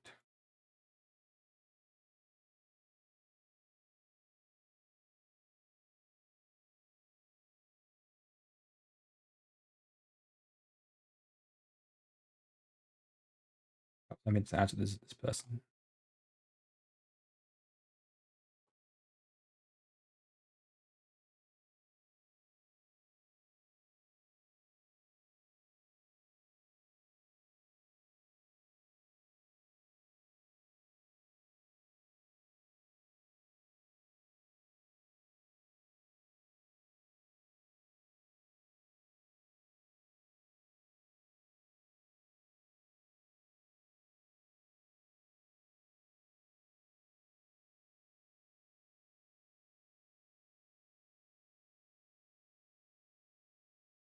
Okay. Yeah. Indeed. Thank you for hanging out for the stream. Hope you enjoyed the games, the videos, the discussion, and have a good night, Josh.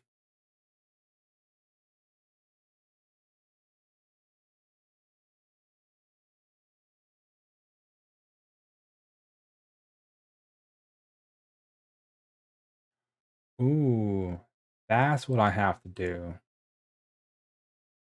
That's what I have to do. Wow.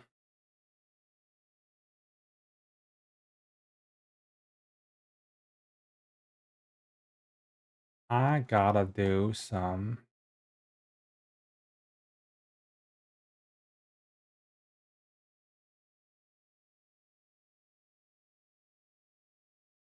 Of all the windows for it to open, it opened in the most random window possible.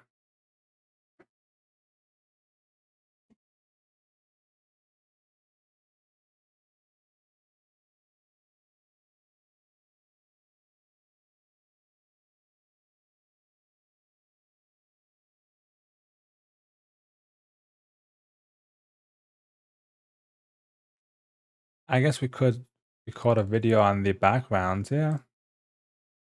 That's what we'll do. So, by anybody who is here for Marvel, I hate to suddenly change the script on you, but we are going into another world entirely. And that is a world known as Touchback.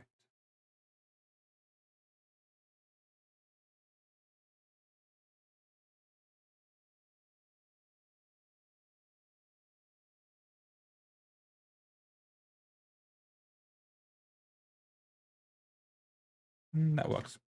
Alright. Oh, I can probably close this, right? Yeah, there we go. Everything's coming out roses. Change this. Just because we can, we'll change this over to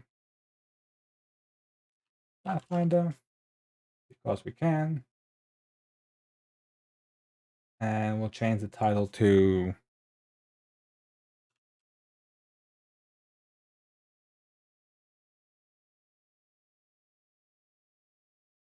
cool.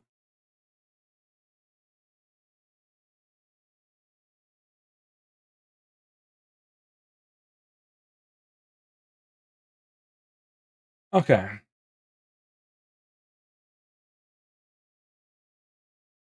So I know people may be shocked, but I am a Pathfinder person, technically supposed to be first, but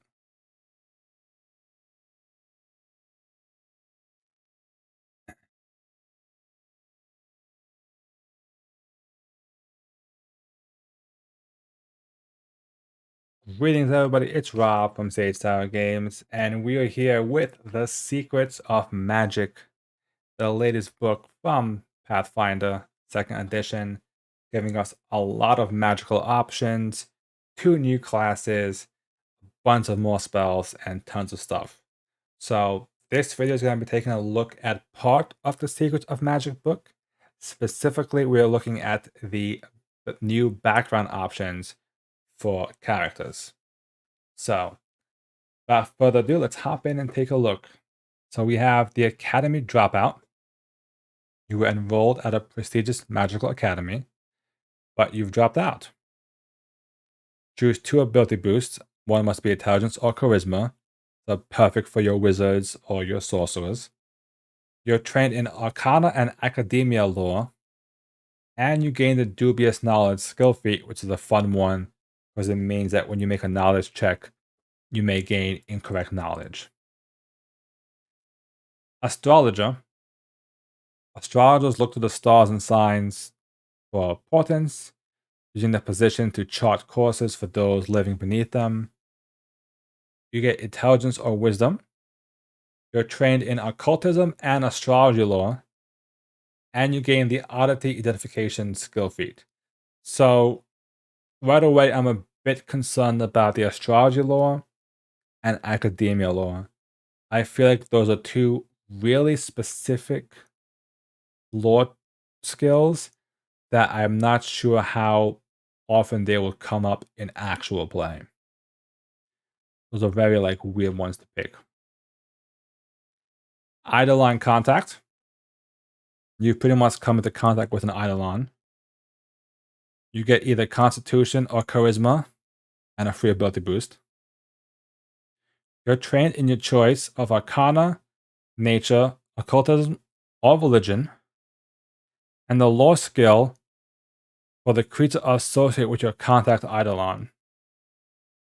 You also gain dubious knowledge.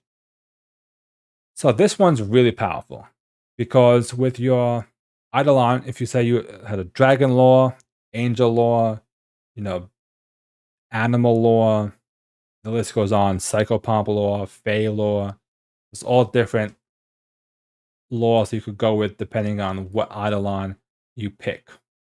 So that's really cool. That's probably right now the strongest one of the 3 we've read so far. False media. There are people in this world who possesses the ability to pierce the veil between the world of the living and the world of the dead. You, ... are not one of them. So you are fake psychic. That's hilarious. Choose 2 ability boosts. One must be intelligence or charisma. You're trained in occultism and fortune-telling lore. Not sure how good that is. And you're trained in the deceptive worship skill feat. Interesting. That one sounds like a lot of flavor, I must say. That's definitely a cool idea of a thing. So the type of worship, by the way, for those of you that may be wondering, is you can use occultism instead of deception to impersonate, someone of a particular faith. Magical merchant. Selling magic items isn't like being an ordinary merchant. The wares you buy, so that's it. I like this one already. A magical merchant person. Choose 2 ability boosts. One must be intelligence or wisdom. You're trained in crafting and mercantile lore. That could be useful, like merchant stuff. And you gain the crafter's appraisal feat. So crafter's appraisal skill feat. We'll just do a quick look up on what that does. But right away, this one looks like it has potential to also be really good. Because mercantile lore can help you with probably merchants. Probably could use it to identify various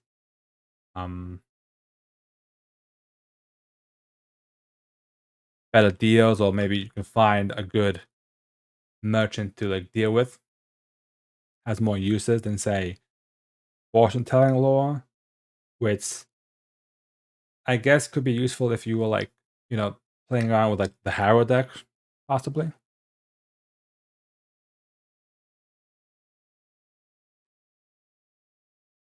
Magical misfit. You don't understand folks who claim that the magical talent is some sort of burden or great responsibility. So you use your magic to just kind of cause trouble, escape trouble. The magic user who isn't really in the academy but on the streets. So you have Arcana and Underworld lore, and you gain the Trick Magic item skill feat. Alright, that one's also pretty good. Musical Prodigy, probably really good for a bard. Dexterity and Charisma. And you train in performance and musical lore, and you gain the virtuistic performer skill feat. So those are all if you're gonna play a bard and you want to have magic, the Musical Prodigy is definitely a good one, in my opinion. Occult Librarian. Intelligence or wisdom. You're trained in the kind of reading rare tomes, occult mysteries. You gain occultism skill. And the academia lore. Again, academia lore I feel like may not be the best, personally. But you gain the school and secret skill feat. Now, what may be interesting here, actually, is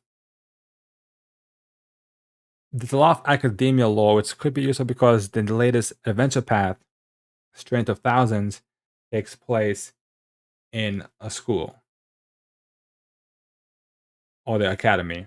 So it's possible that's why they have that lore kind of connected to this. as a way to help with that. Plant Whisperer, obviously green thumb. Wisdom or Charisma, this is great for druids. You're trained in nature and planet lore, and plant lore, not planet lore. Sorry. And you gain the natural medicine skill feat. So, fleshy druid, healing, greatness, tons of good stuff. The Street Preacher is preaching. Let me guess. This is the one for clerics. That's really good. Wisdom or Charisma, so that gives you your wisdom stat. Train in religion and lore for your deity, and you gain the dubious knowledge skill feat as a way to help with that as well. That's a fun one.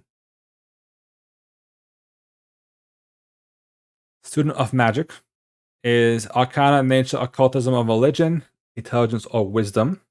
So it's good for wizards or clerics. Not good for sorcerers because they don't need to learn. They kind of just get it. And you gain the Recognize Spell skill feat. That's a good skill feat.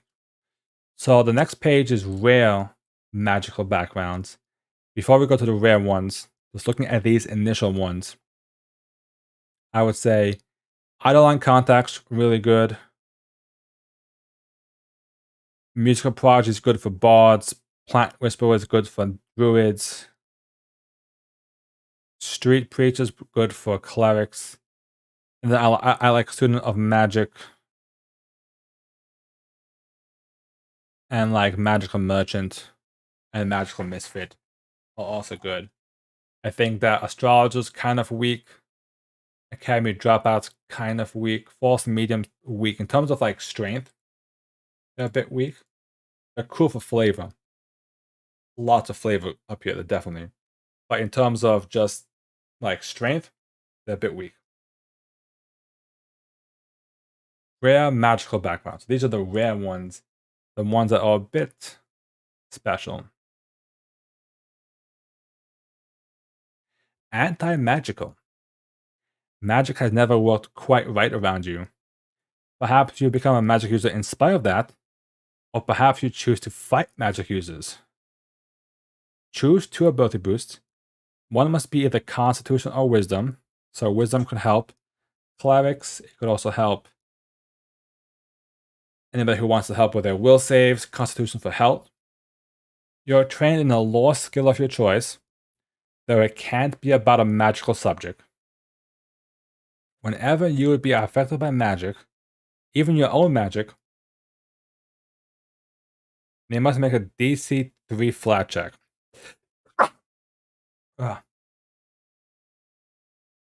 Sorry. They must make a DC 3 flat check.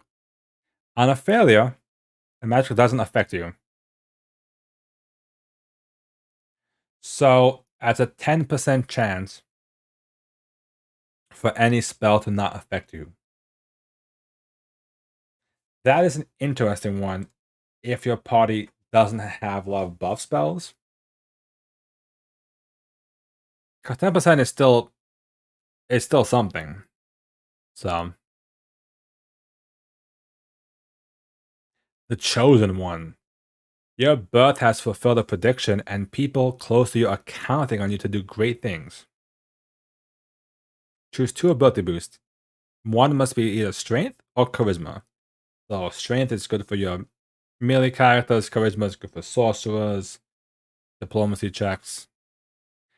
Determine with your GM the basics of the prophecy in which you're meant to play. You're trained in 1 skill related to the prophecy and the fortune teller lore skill. You gain the prophecy's pawn free action. Prophecy's pawn is a free action. You fail a saving throw, attack roll, or skill check. Effect: you twist the prophecy in your favor, which will have consequences later. Reroll the fail check. You must use the result of the second roll. For 24 hours afterwards, the GM can force you to reroll a successful saving throw, attack roll, or skill check as fate balances the scales. This is a misfortune effect. You can't use prophecy pawn again until the GM uses this option or 24 hours pass, whichever comes first. I love this background. I am in love with this background. It gives your character so much flavor as being part of a prophecy. And the fact that it says, listen, you get 1 free reroll whenever you want it. But the GM gets to force you to make a reroll in the next 24 hours. So you know, it's really like a devil's bargain where it's like, okay, I'll give you this reroll. But you know, that crit that you're about to roll, maybe against the boss, you know, next battle, reroll it. Oh, I love that. As a GM, I think that's awesome. It has that whole little like giving them something, but then making them risk it later down the road. Perfect. Genie Blessed. You sought out a powerful genie and requested their blessing, hoping to increase your fortune. Choose 2 ability boosts. One must be Charisma, and the other one is free. You're trained in Diplomacy skill and the Genie Lore skill. And you gain the Wishful Luck free action. Once per day, you're about to roll an attack, saving throw, or skill check. You wish aloud for success, and you roll the check twice. So that's cool. You essentially get to wish on the genie to give you a chance. I like that. It's basically a free hero point on a roll. Magical Experiment. At some point in your life, powerful people perform magical experiments on you that change you permanently. You may sign up for this voluntarily, or it may have been against your will. You gain only 1 ability boost for Constitution. You're trained in Occultism and the Academia lore, but you gain a special ability depending on your experimentation. So some examples: Enhanced Senses. You gain low light, or if you already had low light, you gain dark vision. And an imprecise sense of up to 30 feet, such as scent, thought sense, tremor sense, wave sense. That's pretty cool. Resistant Skin. The experiments render your skin tougher and resilient. You gain resistance equal to half your level, minimum 1, against 2 of the following types of damage, one chosen by you, and the other chosen by the GM. Acid, cold, electricity, fire, or sonic. So, as a GM, I would pick something along the middle ground. So, like, if I knew that my campaign had a lot of fire in it, I maybe wouldn't do fire. I would say, maybe I'll do sonic or electricity. Because I don't want them to give them too much resistance. Unless it's, I guess you could. Depending on the group. Touch Telepathy. The experiments to your body allow you to link minds via touch. You gain telepathy with creatures as long as you are in physical contact. This allows you to communicate mentally with any creature you're in physical contact with, as long as you both share a language.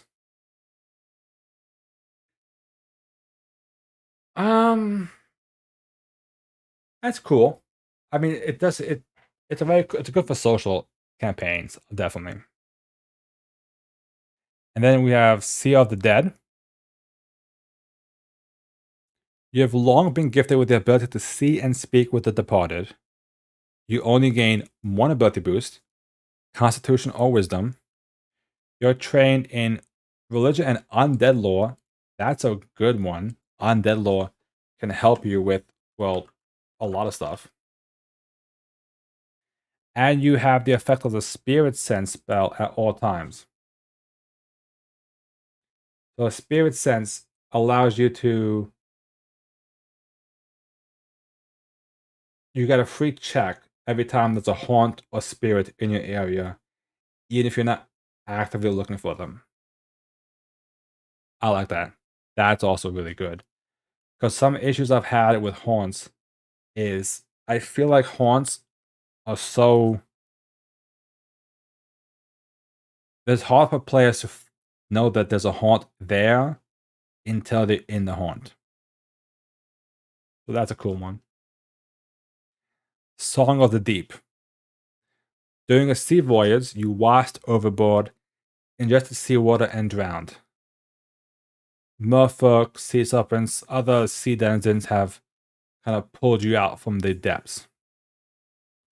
But it did kind of change you a bit.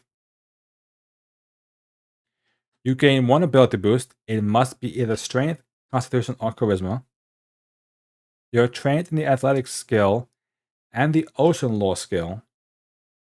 You have the ability to breathe underwater. That's funny. You can choose to lose the ability to breathe air when you take this background, making you only able to breathe underwater. If you do, you gain a second ability boost, which is a free one. So, if you wanted to get rid of breathing air, you get a second boost. That's funny. Again, I know we talked about it in the, I believe it was the Lost Omens Guide book, the one of the different ancestries, and we had some of those aquatic ancestries that we had in play. So this helps a lot with that. Time Traveler.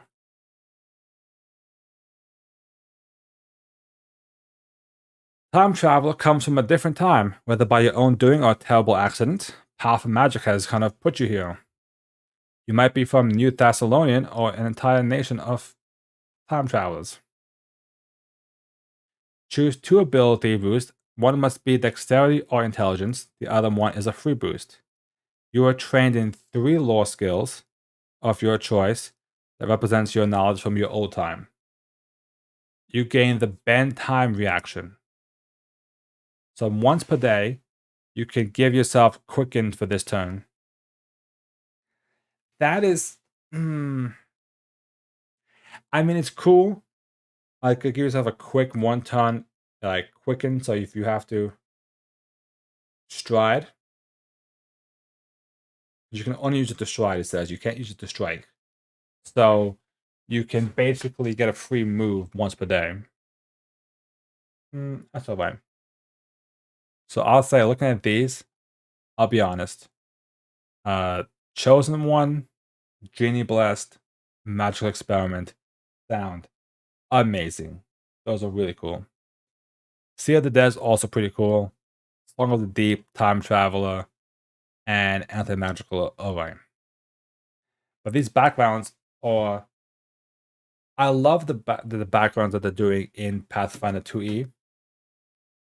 They give your character a bit more flavor. They affect how your character builds, giving specific lore skills. And they're actually giving some of them like special abilities. These rare ones have a lot of like GM interaction, where like you work with your GM to determine what your prophecy is, what experiment has been done to you. You know, these kind of interactions are really cool. And I think that as a GM, I like that. One thing.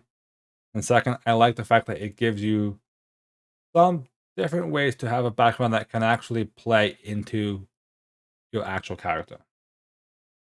I know we have off academia lore, which again probably plays really big into the Straits of Thousands adventure path, I'm guessing. Otherwise, I think that this is a pretty solid background selection.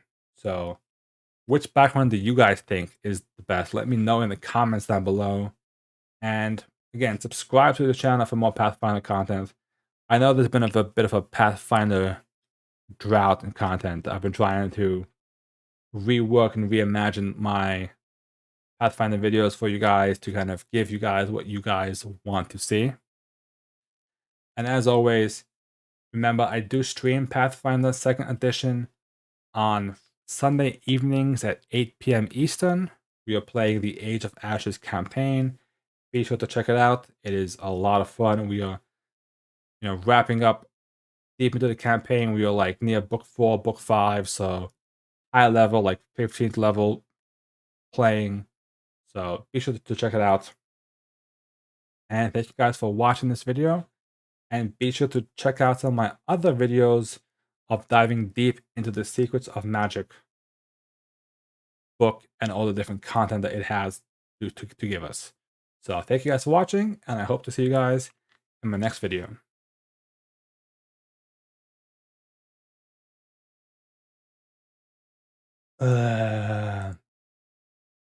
That was kind of okay, but kind of crap, but kind of okay.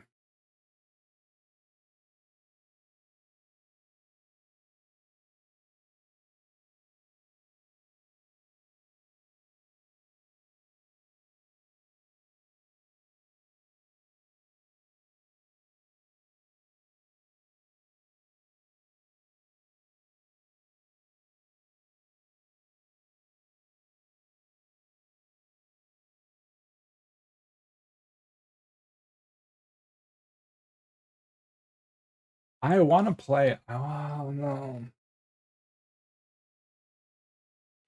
I gotta tell myself. I have to tell myself. Do not.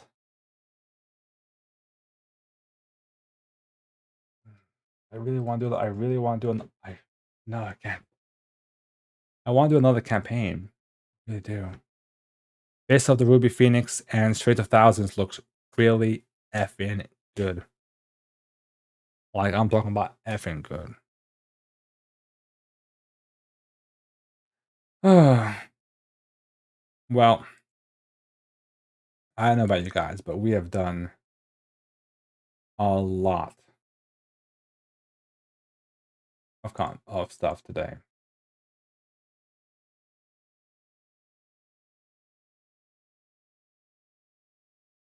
It has been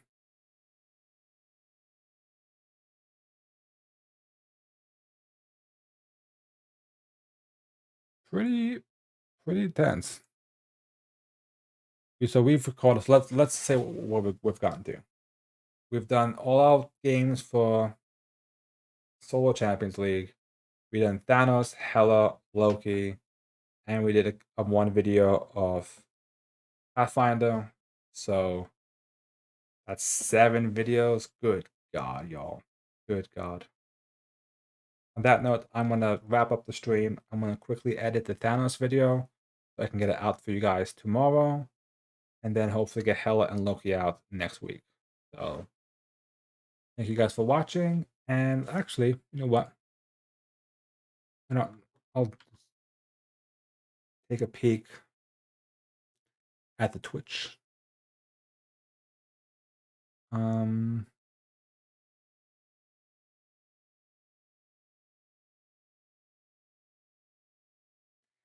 Is there anybody playing Pathfinder right now?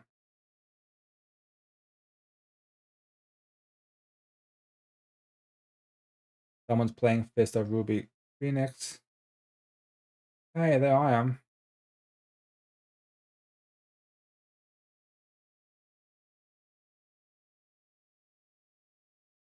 Cool. All right. I will see you guys later. Take care.